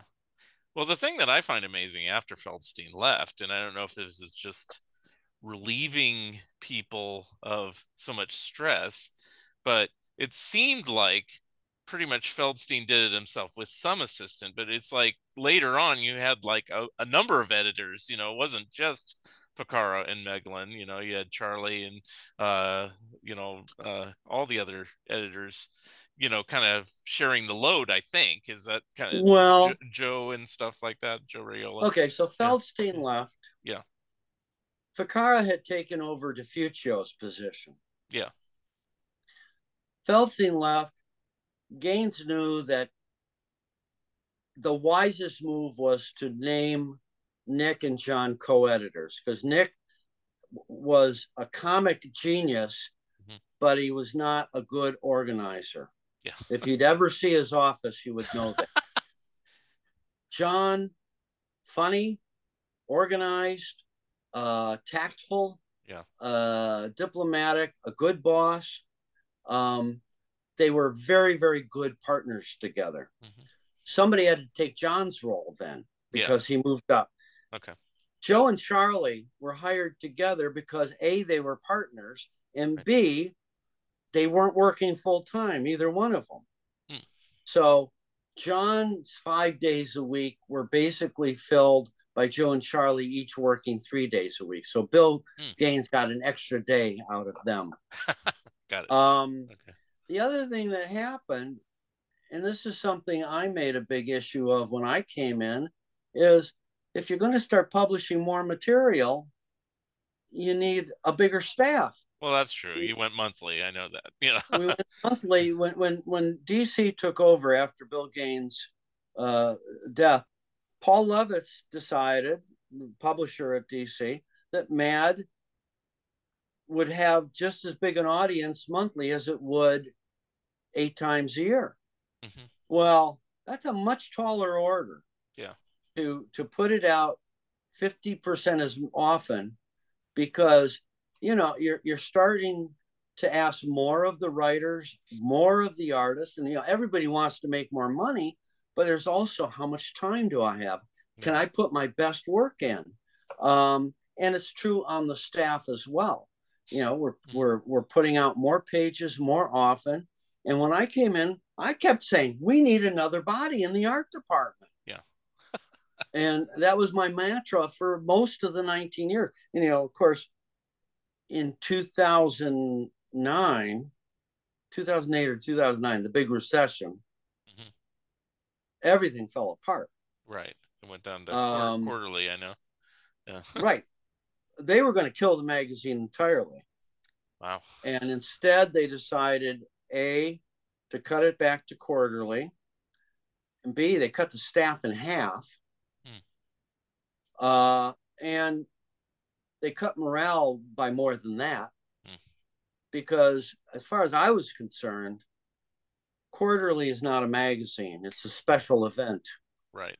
And we're doing everything possible to jazz it up and make it more interesting, but if a reader's not seeing it for 3 months, they're kind of losing some kind of continuity.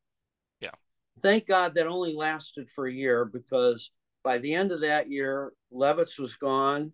Hmm. Diane Nelson had come over to take the reins of DC. Dan DiDio and Jim Lee were named co-publishers, Hmm. and their first decision about Mad was to up the frequency to bi-monthly. And at that point, because remember too, is that not only had we been doing Mad monthly, Hmm. we had been doing Mad Classics Oh yeah. All the eight specials. times, 6 times a year, Yeah. and Mad Color Classics 4 times a year. No, then they those two were combined into Mad Color Classics, but then we did Mad Kids. Yeah. So we were doing 20 magazines a year. And I felt having, whatever, 7 people on the art staff was not asking too much. Right. Because it wasn't like we were loafing around. We were always busy. Yeah. And then we went from 20 to 4 because they cut those titles out entirely. Mm-hmm. Mm-hmm. And then we went from 4 to 6. Mm-hmm. But since we had such a small staff, that was good because we were also doing books and Right. then we got to doing the bookazine. So we were always busy. Yeah. Um, Now, when you I know I've became, skipped ahead a lot, well, but that's okay. When you became art director, were you in like in the running, or were you just the obvious choice? Like, did they have other people that they were considering? okay, I only know this from bits and pieces um, because I wasn't there making any of the decisions. Okay. My understanding was that when DC took over, uh, Jeanette Kahn, who was the editor in chief and president of DC, and Paul Levitz, the publisher, they felt Mad was, it was a steady publication, but they felt maybe it needed to be goosed up a bit Yeah. and made more relevant to a 1990s audience. Now, that can be very difficult for the people putting it together because they said, we thought we were putting together a very funny, very topical magazine. Now you're telling us to make it edgier. Mm-hmm. So now you start second guessing yourself Right. constantly. Yeah. Um, I think that they realized that they couldn't get rid of Ficarra and Meglin because they were the engine that drove the choo choo train. Yeah.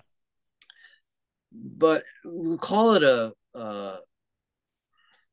I don't know, call it a symbolic move. Mm-hmm. They decided that Lenny Brenner, who had been on the Mad staff since 1957 Mm-hmm. and had moved up from production artist to art director after John Putnam died, Mm-hmm. that Lenny didn't know enough about how magazines were moving into the digital era. Mm-hmm. So he was moved into a consultant position Mm-hmm. and they hired someone who I believe Joe Orlando knew uh, to be art director. And his name was Jonathan Schneider. And there's no question that he knew more about digital type, for instance. Um, whatever reason, that didn't work out. Schneider, I think, was art director for 2.5 or 3 years. So now they needed an art director. Word came down from above that the powers that be wanted a name. Mm-hmm. Well, okay, so they're starting to look at art directors' portfolios, and they're getting recommendations from people, and they don't like what they're seeing. Partially because art directing Mad is like everything else about Mad, unlike anything else on Yeah. earth, except for all the magazines that imitated Mad. But Right. even they got it wrong. Yeah. Um, and they'd get an art. They'd give some kind of a test assignment to a fancy schmancy art director, and they do some kind of stupid thing like running caption type across the gutter. So one day, I delivered a job to John Ficarra, and because I'm like so many other freelancers, I work all alone, and when I'm with people, I suddenly can't shut up, and you've seen that tonight. Um, I said, "Hey, John, you remember about 5 years ago you offered me a bullpen job here at Mad? It's something like you said, why don't you come to work for Mad? And yeah, you can still do your freelance work. You work here 3 days a week, and well, there'll be plenty for you to do, helping out Lenny and Tom." And I said, no. I said I was too invested in my freelance career, and I knew that I'd get a freelance deadline, and I'd start calling in sick to Mm-hmm. Mad, and I couldn't do that, so I just turned him down. I said, remember when you offered me that job? He said, yeah. I said, if you'd offered me that job today, I might have thought twice about it, because the difference between then and now is I've got a 4-year-old at home. Ah. And I was not looking for the art director's job because I had no idea really what an art director's job was. Hmm. I mean, I knew it from my interactions with art directors, but I knew that there was a lot more that I didn't see as a freelance illustrator.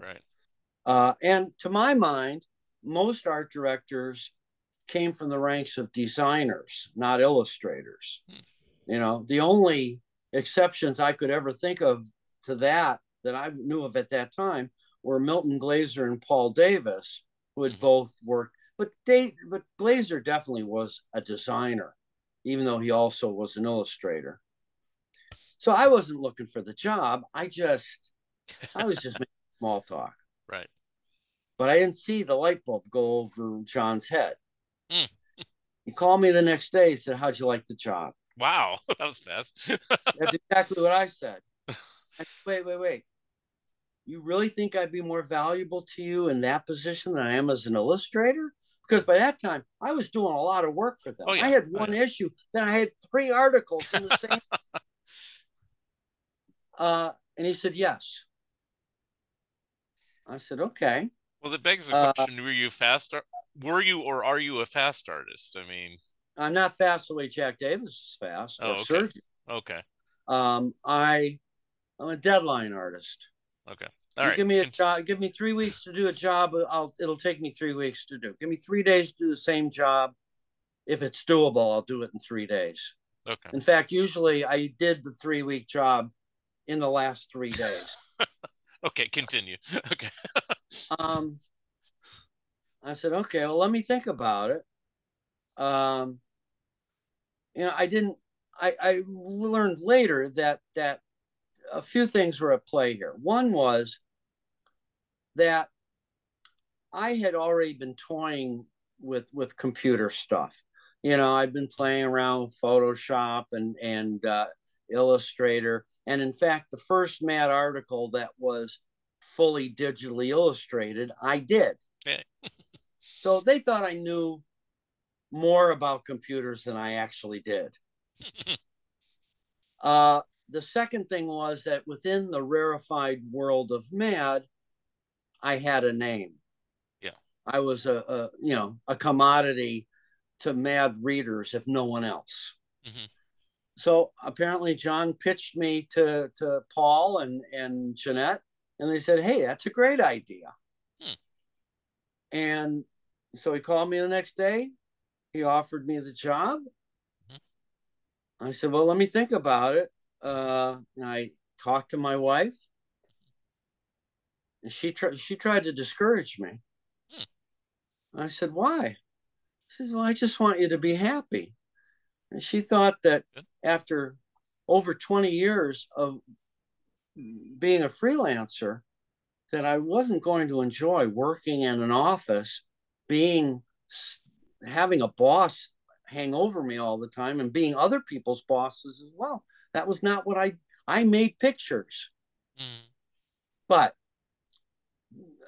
the idea of having regular hours, regular pay, benefits, vacation, things that freelancers generally don't get, Yeah. was very appealing. As I said, I had a 4-year-old at home. Um, Also, I I was in my mid 40s, going through my version of a midlife crisis. I'd been doing the same kind of artwork for 20 some years. I was trying to figure out something new, some new way to do it. I wanted to bring more pizzazz into my life. Hmm. Uh, and, this is like a whole new job, a whole new career. Hmm. And also, I was kind of seeing the handwriting on the wall that, I was clients are dropping by the wayside, which happens as a normal course of events. But I said,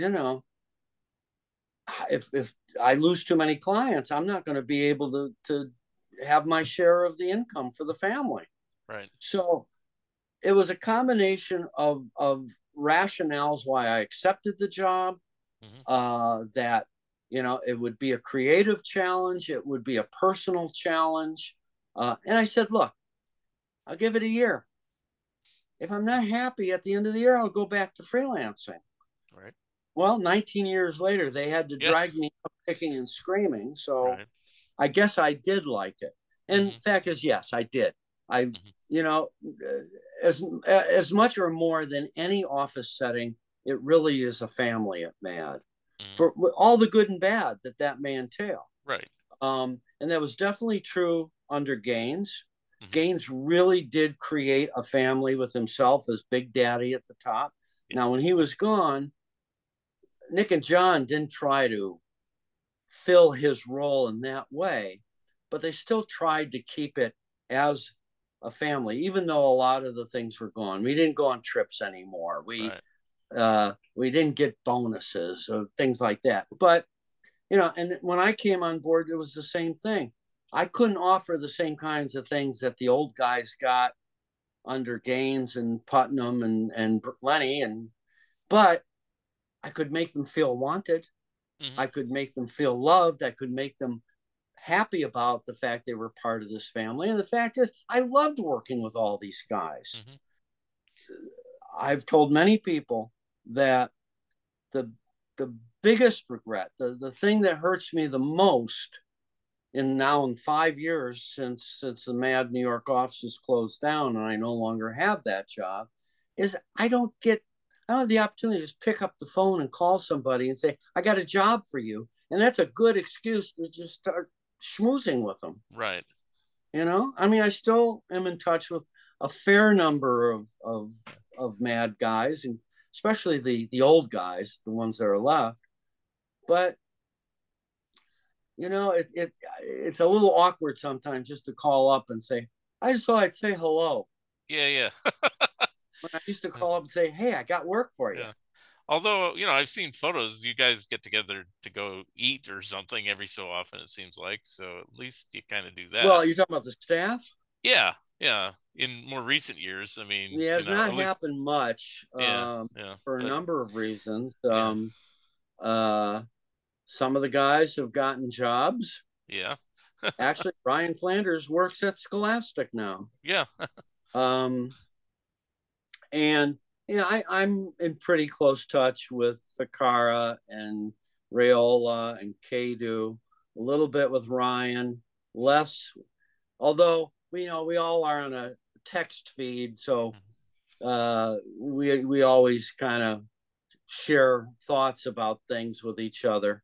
But and the pandemic really kind of killed us getting together for dinner. The last dinner all of us were at was probably in 2019. Oh, really? Oh, okay. Yeah, You're overdue. we are Uh, overdue. um, but let me ask you a few questions about, as art director then. Um, did you have any say so of bringing in any artists, or is that all Meglin and Ficara No, I as art director? and not only I mean, Okay. probably even more than myself, Ryan Flanders, who I hired as a junior production artist and worked his way up to design director over 18 years, Hmm. um, 17 years for him. Um, Ryan was always on the lookout for new voices, and he had a much better sense of the younger artists out there. Hmm. Um, I I I had a patchy track record bringing in new artists. I was a little uncomfortable bringing in friends because it felt a little nepotistic, and B, um, I didn't want to be accused of giving somebody work just because they were my friends, Hmm. and it was always difficult to justify new artists. Um, Yeah. you know, nobody, but nobody, including myself, does their best work their first time out with Matt at any rate, because you're nervous, Yeah. you don't know what they're looking for. And Yeah. one of the reasons that we depend on the standbys is that we know what they can give us and they know what we want. Yeah. A new person is a lot more work. And Yeah. I know I'd see somebody's work in a trade directory like the Workbook or American Showcase or something. Hmm. And I say, oh, I got to use this guy. And I pull him in, I give him a job for like a Mad 20 piece, Hmm. and it just wasn't very good. Hmm. And I'm just Interesting. wondering how they did such good work that was in this trade directory and the work that, and sometimes I give them a second shot and it just wasn't very good. Hmm. Uh, and so I was not, I do not think I was very good at bringing in new people. I encouraged people who maybe had been a little more sporadic earlier to Hmm. do more work for us, like Rick Geary. Hmm. I loved Rick's work, Yeah. and I'd use him whenever possible. Hmm. Um, uh, and there were a few people who came in under my administration. Richmond is probably the most. Yeah. I mean, we desperately at that point needed somebody who could do continuities because I had been taken out of the rotation. I see. Yeah. And so we had Well, Mort and we had Angelo, both of whom were getting older, and that's a lot of a really labor intensive thing to do. right. Richmond was young. He was very aggressive in pitching himself. When he first did, and he tells the story, so I'm not Yeah. talking out of school here. He uh, he cornered me at well, he actually I had just gotten the job as art director, and he was the president of the National Caricaturists Association or something, and he had organized a special mini convention in Connecticut, and he invited me to come be a guest speaker. And his reason for inviting me was to show his portfolio to me. And he did. And I looked at it and I said, I got to be honest with you, it's not bad work, but it's so dependent on its influence by Mort Drucker. Hmm. We got Mort. We don't want another Mort. Go find the best Tom Richmond you can give us. Hmm.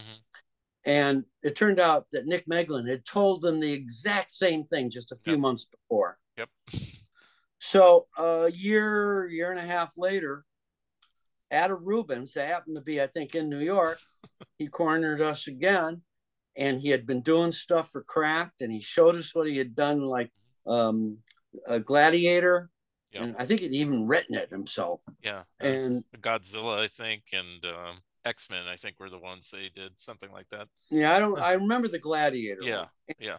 and both Nick and I thought, okay, he's showing real evolution from his Drucker roots. He knows how to tell a story. He knows how to sell the gags.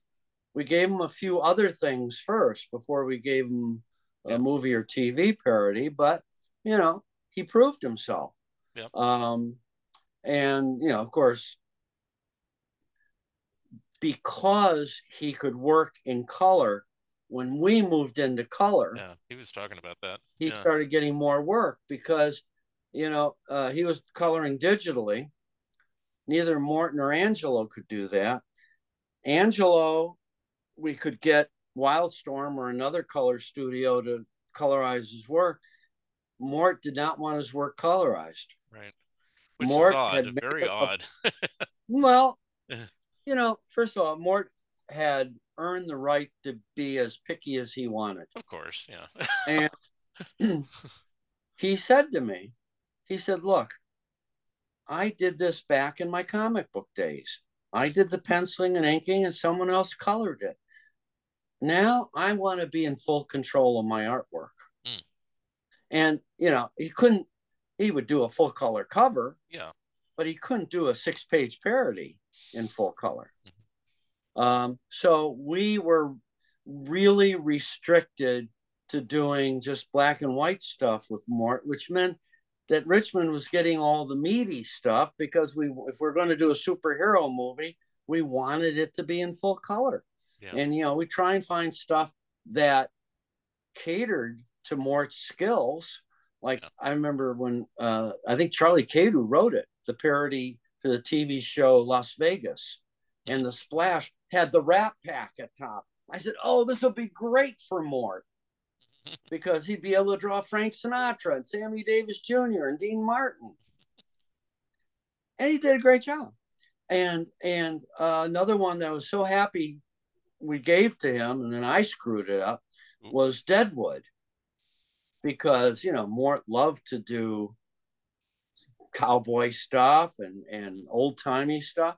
And he did a beautiful job, except he had started experimenting with ballpoint pen.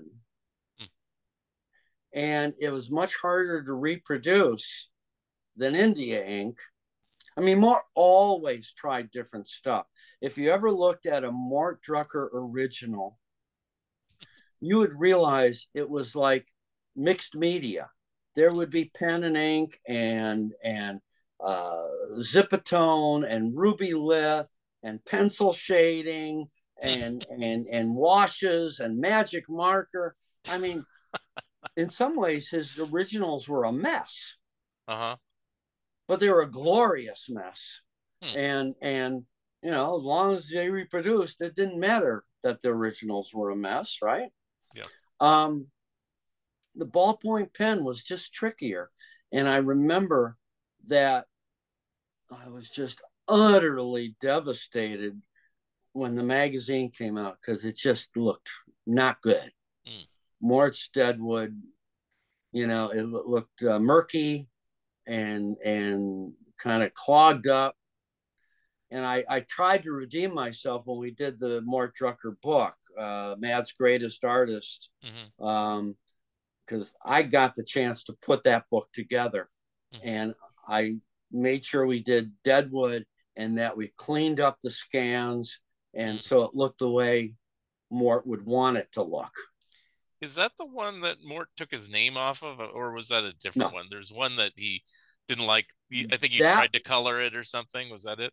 Okay, so some years had gone by, and apparently, and this might have been just when I started or even before, I think a Star Wars thing that Mort had drawn had appeared in a special colorized, and he hit the roof. Yeah. He just was not happy with it, and that's when the agreement was made: we'll never run your stuff, we'll never colorize your stuff. Yeah. So years go by, and the problem is that we're having a harder time giving Mort work that suits him because we can't run it in color. And by this point, we've got a full color magazine. Right.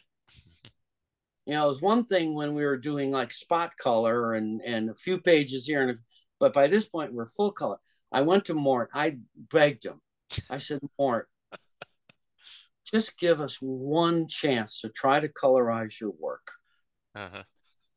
And if you're not happy with it, I'll never ask you to do it again. He said, okay, but I don't want my name on it. Okay. So it was the TV show 24, the Kiefer Sutherland show. Right. And Mort, because it was going to be colorized, didn't do a lot of shading and grays and stuff.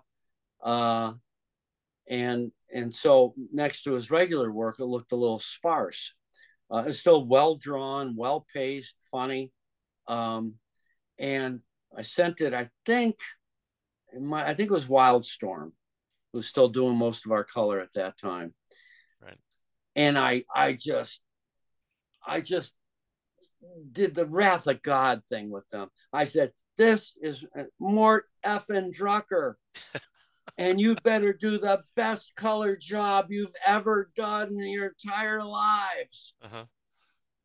The wrong thing to have said. Because what we got back was so tight and dark and unpleasant and just not good. I couldn't run it in color.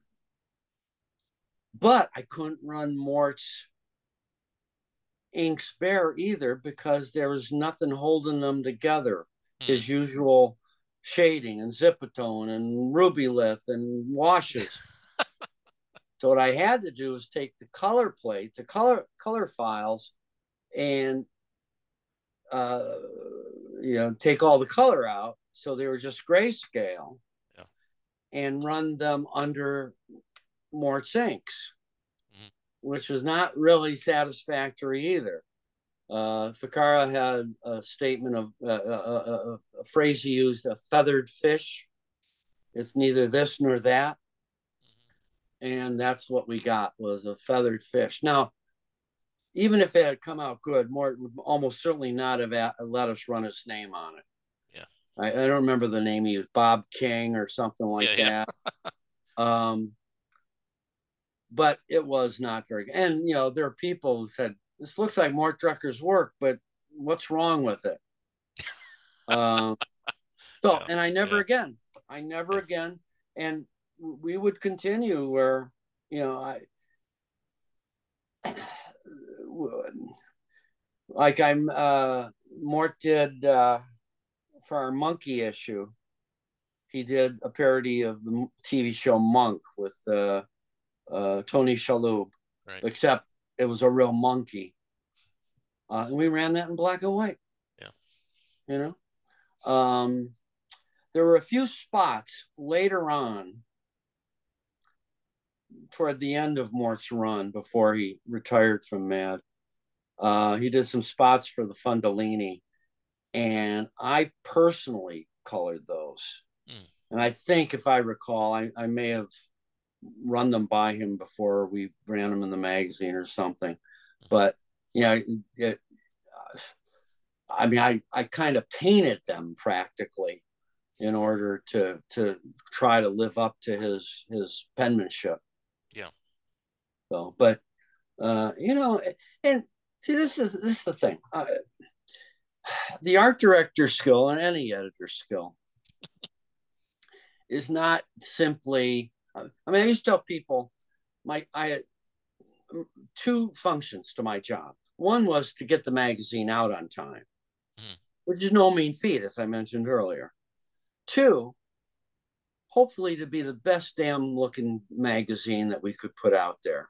And I think overall, we accomplished that. I think that visually, and I actually think of writing too, the magazine we put out, for the most part, stood up to anything from earlier periods. Now, a lot of people argue with that, constantly. Mad is never as good as, Mad is never as good when you first discovered it. So, people who were kids in the early 50s never got over the fact that Mad became a magazine. Right. That was my dad, or is my dad. Yeah. My favorite period was the early 60s. Yeah. Well, Yeah. If you really read it now, it's okay. Yeah. Anyhow, well, I kept reading it. It's like, but I started reading in 1974. So I mean, there shows you, how when long Matt it's been. It's almost already on 50 years for me. Yeah. Yeah. Yeah. Yeah. It's already past the peak if you go by sales, but hey, Right. like, Well, I was going to say, the art director's job, like editor's job, is also, you have to work with people. Yeah. To a certain extent, you're a psychologist. I mean, I don't want to overplay that part, but you work with each individual artist as you feel they need to be worked with. What's going to get the best work out of them? Is it going to be giving them a lot of time? Is it the exact opposite, saying, I need this quickly because I know that you're an energetic deadline person? Is it going to be helpful for them if I give them some kind of sketches, so that they don't have to try and figure out what we're asking of them? They can see the sketches, they know what the gags are supposed to be, then they can fly.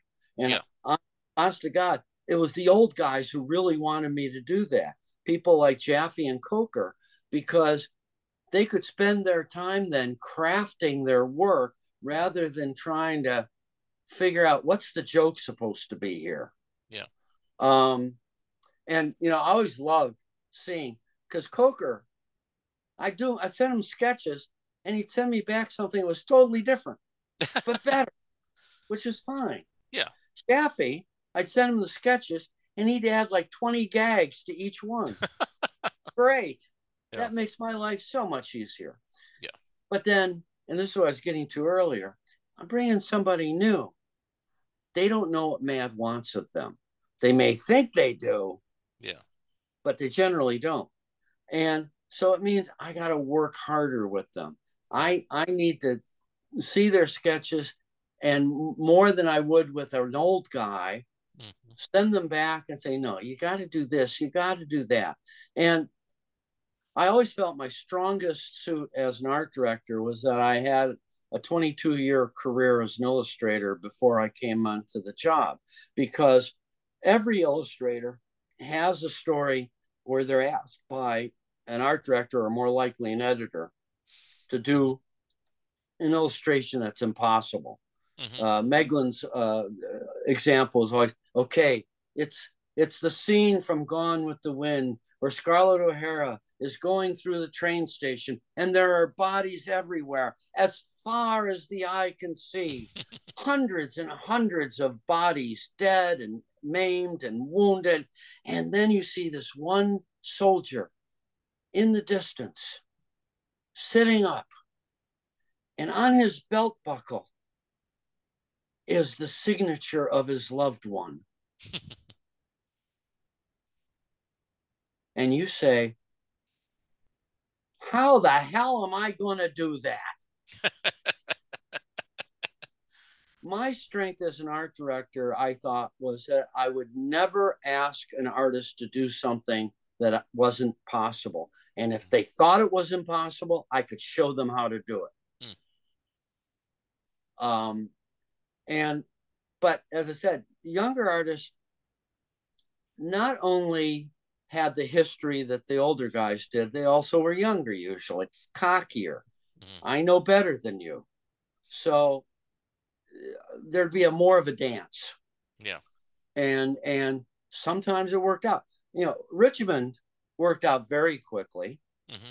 In the early issues, I used to give him doodles for the splash pages. The splash pages are pretty complicated. Yeah. Then I realized he doesn't need these. He knows how to lay this out. And for, the vast majority of the 18, 19 years I worked with him, I didn't do that. Yeah. There are other artists that I really enjoyed working with that I think came in with me. Rich Powell comes to mind. I really liked his stuff. Tim Hamilton. And of course, my heart of hearts, he was there before me, but I absolutely loved working with Herman Mejia because just a brilliant artist. Yep. And that's the example where you give him a script, and I gave him doodles. Yeah. And what I would get back would be more than I ever could have hoped for. That was really like Christmas. Mm-hmm. So,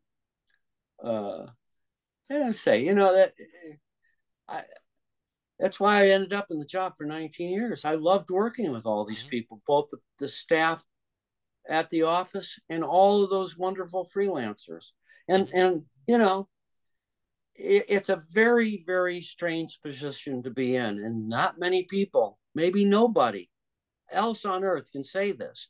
I started out as a reader, as a kid, mm-hmm. and a fan that this was the work of gods that came down from Olympus every month and a half. These weren't real people. It was just, the names were names. It was just the work of gods. And then I got to play in their sandbox with them. I got to be colleagues with them. I got to go on trips with them. And they actually welcomed me into their group. I mean, that's unthinkable. And then I sort of became their boss. Now, how do you art direct Al Jaffe? Here's the sketch for my fold-in. That's really good, Al. Go finish it. but sucks. No.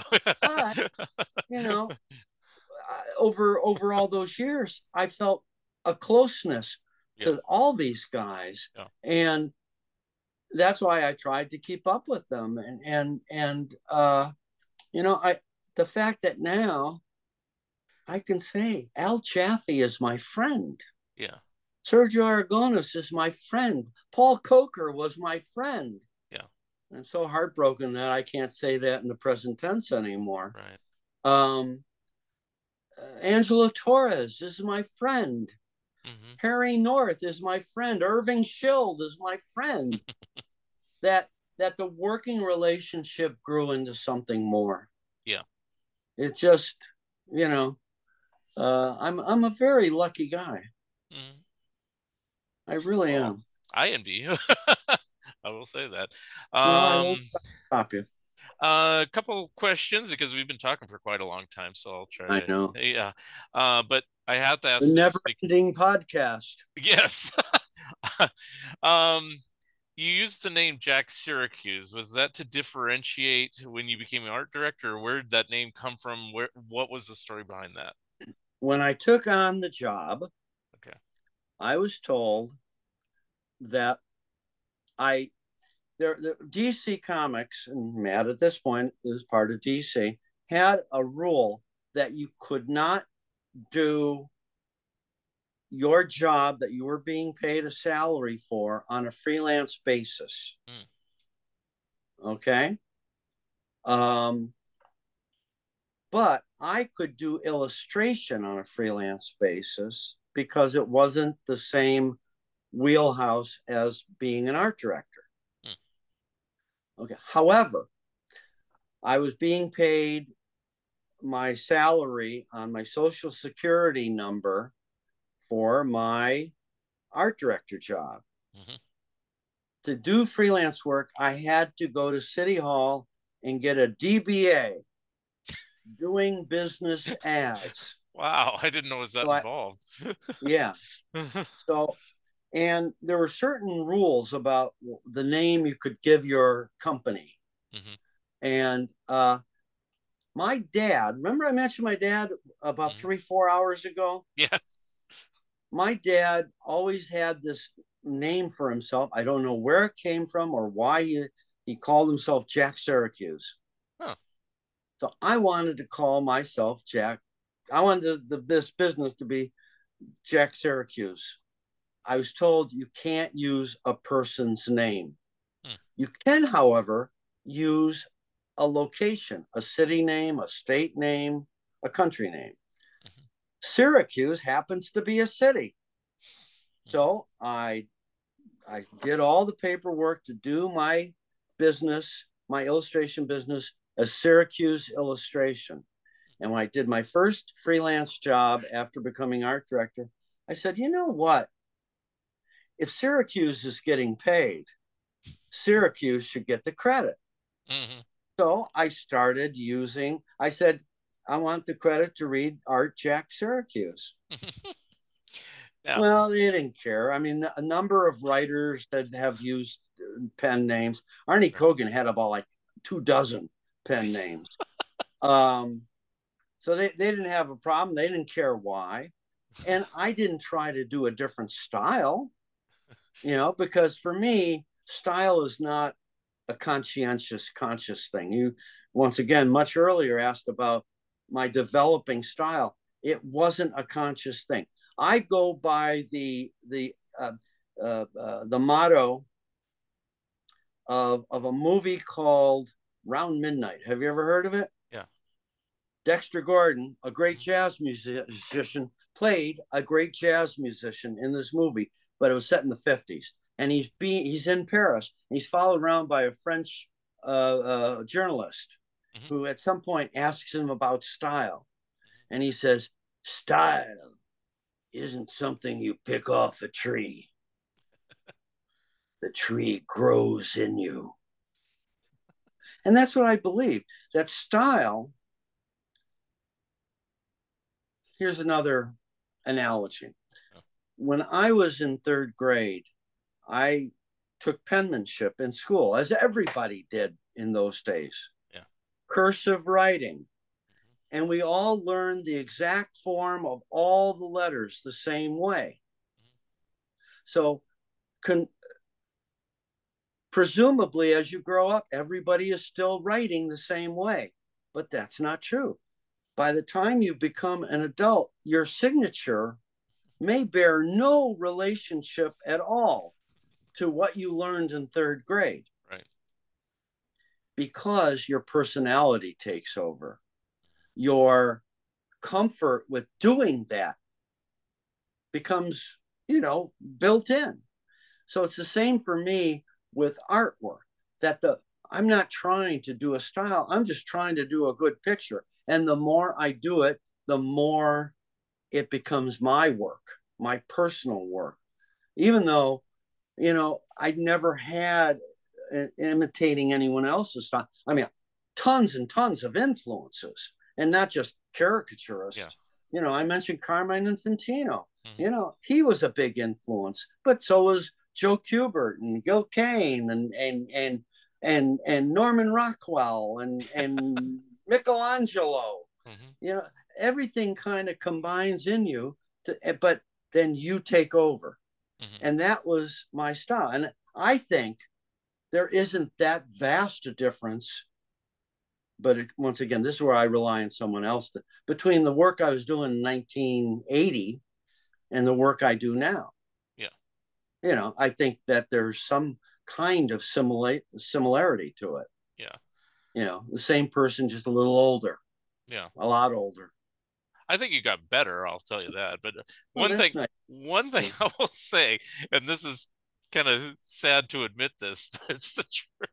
When I started reading Jack Syracuse as a name, I go, wow, Mad hired another guy that draws just like Sam Viviano. Hey, I didn't know that it was you using a pen name for a while, and then I kind of figured it out. It's got to be him because it's exactly the same. But at first, I was just like, I think it was like the Britney Spears cover where she had the big snake. I think he used Syracuse on that, if I remember correctly. Like, oh, this guy just draws. that I don't remember. Yeah, I mean, I know I remember the art, the yeah, cover. yeah. I I'll don't have to remember look. what I Yeah. signed it. I think I did sign it, Jack. Yeah. Yeah. And it's like, I go, wow. But you know what? This happened again in the 70s when I was reading Cracked. Um, John Severin would do the covers, but one time he signed the cover Powers, which was his middle name. I didn't know this. So I go, wow, they got another artist that just is exactly like John Severin. Right. Well, and I got I mean, fooled twice. yeah, and Anyway. especially kids are going to. They're not going to be sophisticated enough necessarily. But we did get comments. I got complaints that we had hired a bad Viviano imitator. So, after about So I 10 guess I years, wasn't alone. Okay. All right. yeah, after about 10 years of doing that, I just got tired of it. It Yeah. was an in joke that Okay. I felt had run its course. So, and I think actually too, by that time, they changed the policy Hmm. that we weren't allowed to do any freelance work. So I kept doing some work. Sometimes it was just out of necessity. There's a last minute, we got to have something in this article, and there's nobody available, and I do it over the weekend. Right. And I wouldn't get paid for it, Yeah. you know. I wasn't doing it on company time, but there were one or two times where Ficarra would say, "I want you to illustrate this." Okay. Um, so I mean, there's by that time I was signing my own name to it. Yeah.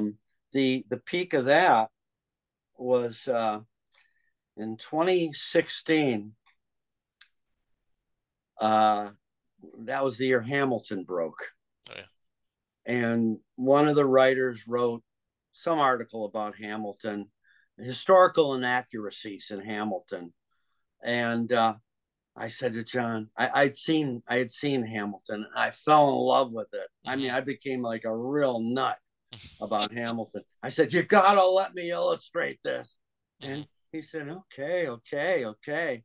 And I did it so I could do a full page with the entire cast of the original cast of Hamilton. Lin Manuel Miranda and Renee Goldsberry and Philippa Sue and David Diggs and and and I was just so excited about finishing this, and I got it all penciled and inked, penciled actually, no. And a doctor discovered I had a malignant something or other up my nose, a an inverted papilloma. Mm-hmm. And he said, this is on June 30th. And the job had to be finished the next week. Mm. And he said, I gotta take this out as soon as possible on Tuesday. Monday was 4th of July. Mm-hmm. Tuesday we're operating. Wow. And I said, I gotta finish this job. Mm-hmm. He said, I don't care about the job. And there was another doctor in the office who said, I don't care about the job either. And since I happen to be married to that doctor, I couldn't argue with her. So I inked the thing over the weekend like a madman. I mean, just like crazy.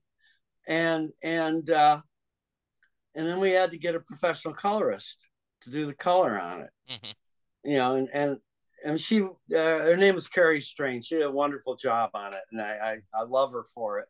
But you know, this was a job I wanted to do, right?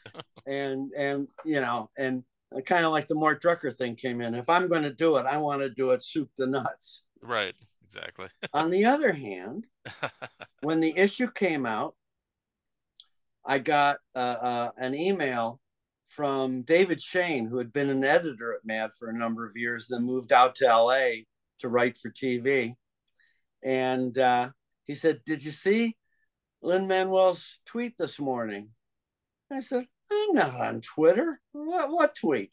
So he sent me a photo, a scan, you know, a screenshot. Mm-hmm. And somebody had taken a photo of this page in Mad and posted it to Lin-Manuel's Twitter feed and said, did you see this? And he wrote back, see it? It's already on its way to be framed. Mm-hmm. A Viviano caricature equals a lifetime highlight. Lin-Manuel Miranda wrote that. I went, oh! Wow. I mean, that was like, I hadn't been that excited since I got that letter from Dick Giordano when I was 15, saying I was a professional cartoonist. So, and later, just before we closed down the offices, Dick DiBartolo, who had befriended Lin-Manuel, invited him to come visit the offices. Oh, cool. Just before we closed down. Mm-hmm. And because Dick wrote to him and said, if you don't come soon, there won't be any Mad offices to see. And Lin-Manuel wrote back, how about Tuesday, 4:30? Sure. So 4:30 comes. We're all lined up waiting for him to come in. Mm-hmm. Ficarra, who always looks at the half empty side of the glass, said he's not going to show up. 4:30 on the dot. Hey, cool. the front desk says, somebody's here to see you. And he comes up with a huge entourage. One person, his best friend from grade school, the kid he had collected Mads with. Wow. The guy who's now a high school science teacher or something like that. Mm-hmm. So he was wonderful. He's just a very nice man. Mm-hmm. And he took pictures with us. He signed things. He acted like he was excited to meet us. Yeah. and you know, so that, you know, that's one of those high points that you get when you have a job like that. Mm-hmm. Cool. Now, one last question. I know we're good. Sure. Yeah. Well, no, I got dozens I could probably ask, but no, seriously. When you were told that this is all over in New York and it was all moving to Burbank, did you ever once consider, I'm going to go out to Burbank too, or was it just a done deal? You just said, I'm done, you know? Well, this thing happened in stages. Okay. Now, as I said earlier, Diane Nelson came in to take the reins of DC around 2009, 2010, I think. Mm-hmm. That's about right. And one of the first decisions she made she came from the movie business, Hmm. and she knew that Warner Brothers wanted to get more bang for the buck out of the comic book company. Hmm. So one of the first decisions she made was that she was going to move DC Comics from New York to Burbank. Hmm. Now, that's not an easy thing to do. I think there were about 300 people working for DC at that point. Yeah. And they had to sit down with each and every person and explain what their opportunities were, what their options. They offered everybody a job in Burbank if they Hmm. would move. Yeah. Um, they wanted some people more than others. It was not an even playing field.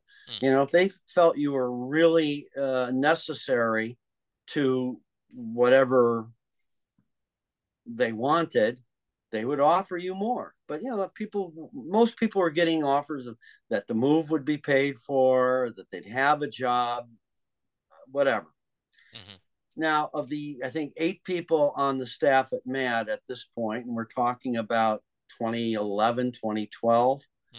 not one of us had any interest in moving to California. Hmm. Um, most of the people on staff at MAD were lifelong New Yorkers. Right. I was an exception. I grew up in Detroit, but I moved to New York in 1975. I'd been here for over 40 Right. years. Right. Um, and we had family, we had commitments, and none of us like California anyhow. No, Um, I'm from so California, but anyway. uh, they they were nonplussed, but they said, okay. And this is Diane Nelson. Once again, I'm going to give her credit. She said, without you guys, there's no MAD. We'll figure out a way to leave you in New York. And when the final wave came in 2015, DC closed up shop in April of 2015. And I think there was a specific reason. I'm not absolutely positive. The speculation on my part. Remember, DC moved into the 1700 Broadway in 1995. I believe they had a 20-year lease. Hmm. So the lease was up. Yeah. So they left and they moved MAD to offices in another building around the corner where Warner Brothers had offices. Hmm. And we moved there knowing that it was just a matter of time. At Hmm. some point, they're going to knock on the door and say, it's time to move to California. And that happened in February of 2017. Right. Dan DiDio and Jim Lee came out, once again, talked individually with each of us and said, we're moving MAD. If you want to go, you can. Now, the exceptions were, I believe, I know me, but also John Ficarra, Hmm. um, because they had already determined that there was no way on hell that we were going to move out to California. Hmm. So they offered it. And once again, nobody was willing to go, except we did pressure Bern Mendoza, who we had just hired as a junior production artist. We said, Bern, you're 26 years old. This is an adventure. Take it. They're paying you to move to California. Yeah. And he's still working for He's still DC there. and Matt. Yeah. So, but when they came down and sat with me in my office, and they said, we know you're not going to move to California. Yeah. So, and I said, oh, wait. I said, I know I said this 4 years ago, whatever it was, but things have changed in my life. I said, I had a cancer scare last year. I had 2 surgeries. I had 6 weeks of radiation treatments. Hmm. By the way, for everybody out there, I'm fine. Everything's fine. Good. I have no cancer at all. Period. Okay. But I had run up thousands of dollars of hospital bills, Yeah. you know, and fortunately I had insurance, you know, that $2,500 was cut down to, I ended up paying like 247 or something. Mm-hmm. And I said, for that alone, I would want to come out to California and keep this job. Mm-hmm. And, and I'll work very hard. And they went, oh, geez, uh, we're going to have to look into this, because they were not prepared for John or me to say. They knew John. And also, John did work an extra year as a consultant. Yeah. So about 3 weeks later, I got a call from DiDio, and he said, we can't work it out financially. Mm. They had made certain arrangements when they had moved out. And so they said, no, we can't do it. Now, they gave me a very good retirement package. They gave us a big party. I'm not going to complain about, business is business. Yeah. We knew all along that we didn't own MAD. We were the caretakers. Yeah. And, I think,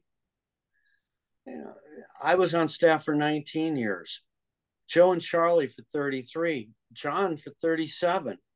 Yeah. I mean, you can't be involved. And even Ryan was on for 18 years. Yeah. You can't be involved with something that intensely for that long and not feel like it's being ripped away from you. Right. But in my more objective, cogent moments, I accept the fact that, they made a business decision. They moved it to California. They got a new staff. Things didn't seem to quite work out. Yeah. God bless Susie Hutchinson and Byrne for pretty much doing everything in their power to keep it going, even though it's almost all reprint now. Right. I thank Susie particularly for talking them into running a special 70th anniversary issue. Yes. And then approaching John and me and saying, do you want to do something for it? Yeah. And I got a chance, and this is the only thing I actually prepared to hold up. I got a chance to draw all of the buddies that were with that went with us on that cruise to Bermuda in 1991. This was a lot of work, but it was a labor of love. That I got to draw Jaffe and Porges and Coker and Clark and Davis and Sergio and Rick Tolka and Duck Edwing and George Woodbridge and all their spouses. Because I knew them too. I knew all their wives as well. Was that the last one with Gaines? That cruise? This was the last trip Gaines went on. Okay, yes. That's what I thought. Okay. There was only one other trip after that in 1993. It had already been in the planning stages when Bill died in June of 92. Right. So they went through with it. And, we actually were told that even though Bill was gone, that nothing would change. Yeah. And of course, everything changed. Of course, yeah. But we did go on that one last trip to Monte Carlo in 1993. And it was, it wasn't quite the same because Bill wasn't there. But still, we did have fun. Yeah. I was one of the few people who knew how to drive a stick, but it had been a long time since I had.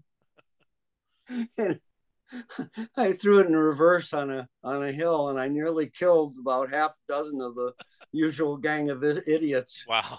That'd be a Fortunately, good I didn't. Final issue. Yeah, right. Entire mad staff dead. One fell swoop. Yeah. And I will tell you, those trips were, well, I got to go on the last 4 trips. And, whatever reasons anyone has given for the trips, and of course, I won't recount the story of the first trip to Haiti because that's easily found. But it's just pure business genius Yeah. on the part of Bill Gaines. Bill knew that he had a group of people writing and drawing for him that didn't really know each other for the most part. I Yeah. mean, a few did, Yeah. but they lived all over the country by that point. Mm-hmm. And uh, he knew that if he got them together for a week or two or even three, Mm-hmm. once every year or two, that they would create a cohesive unit. And he was absolutely right. Mm-hmm. It was like summer camp Mm-hmm. for idiots. And I I had been off and on. I mean, I'd been involved with MAD really for 7 years Mm-hmm. before my first trip. And it wasn't until that first trip that I really felt like part of the gang. That's cool. So you notice how your questions tend to get answered with all kinds of tangents and digressions. I'm wary of what I should ask next. Anyway, we usually wrap up the show just uh, to tell what you're currently doing, if you're making any personal appearances anywhere, if people can contact you, if you have a website, if you're just retired and you turned your back on the world, whatever. So have at it. Okay. When they retired me, Uh-huh. first thing I realized was there's no point in looking for another art director job Mm-hmm. because being art director at MAD's unlike being an art director anywhere else. And besides which, I was 64 years old and hard to find a new job at that age. Mm-hmm. I thought, well, I'll just go back to illustration, freelance illustration. And it didn't take me long to discover that the career I had had in the 70s, 80s, and 90s no longer existed. I was primarily a magazine illustrator. There weren't many magazines left. And the Mm-hmm. ones that were didn't use much illustration. So I kind of put that aside and said, okay, well, so what do I do? Well, sometimes work comes in like that MAD job.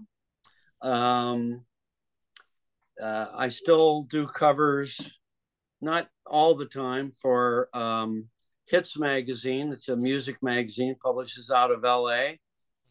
Every year they have a special anniversary issue. I think they're up to their 37th year now.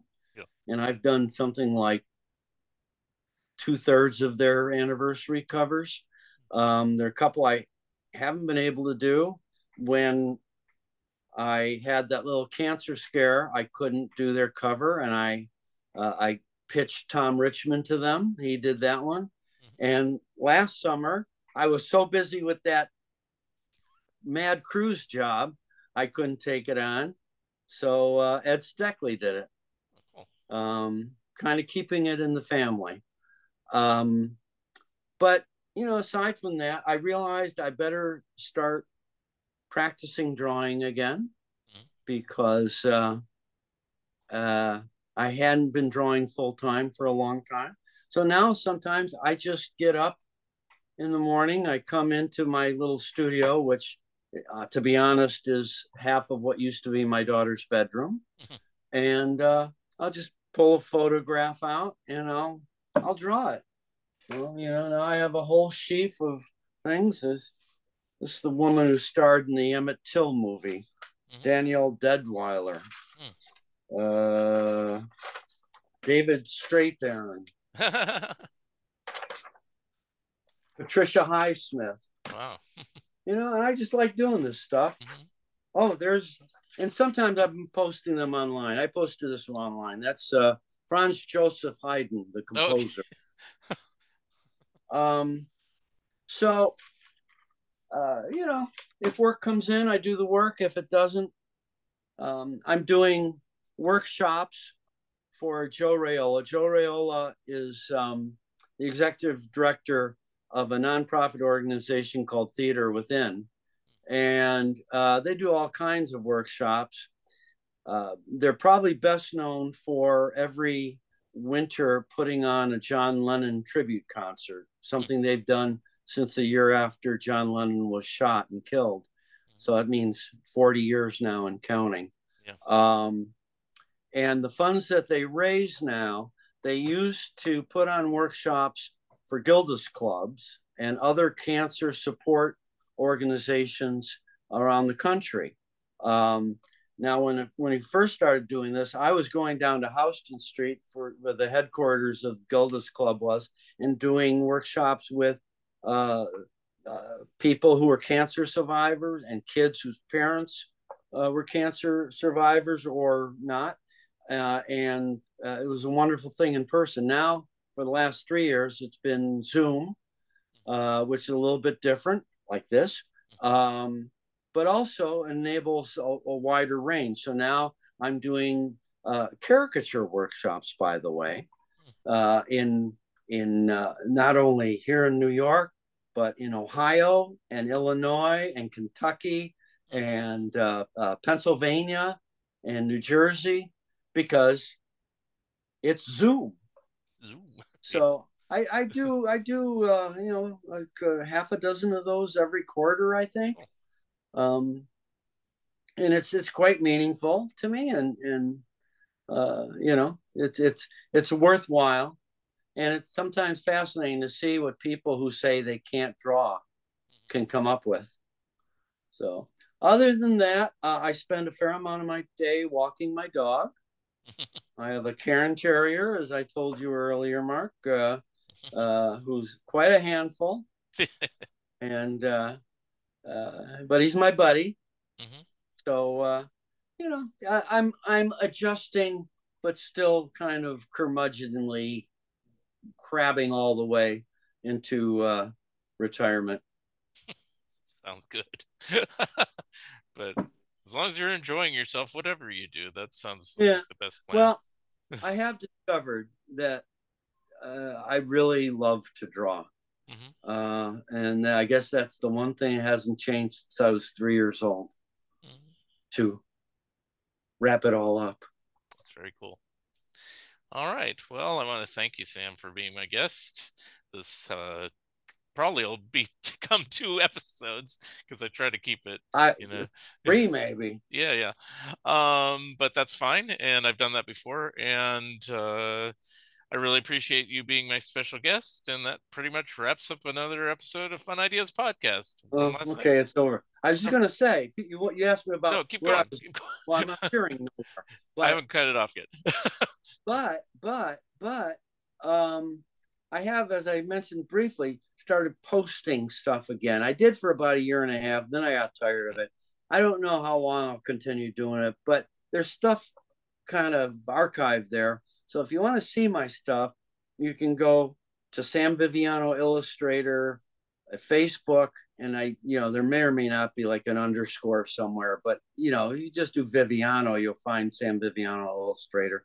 Same on Instagram, Sam Viviano Illustrator, and LinkedIn. Very So, good. but I will ask this: don't send me a friend request, because I try to keep that part of Facebook for people I really know in Yeah, real life. yeah, So, but you can find all the same stuff on the right. professional page. Got it.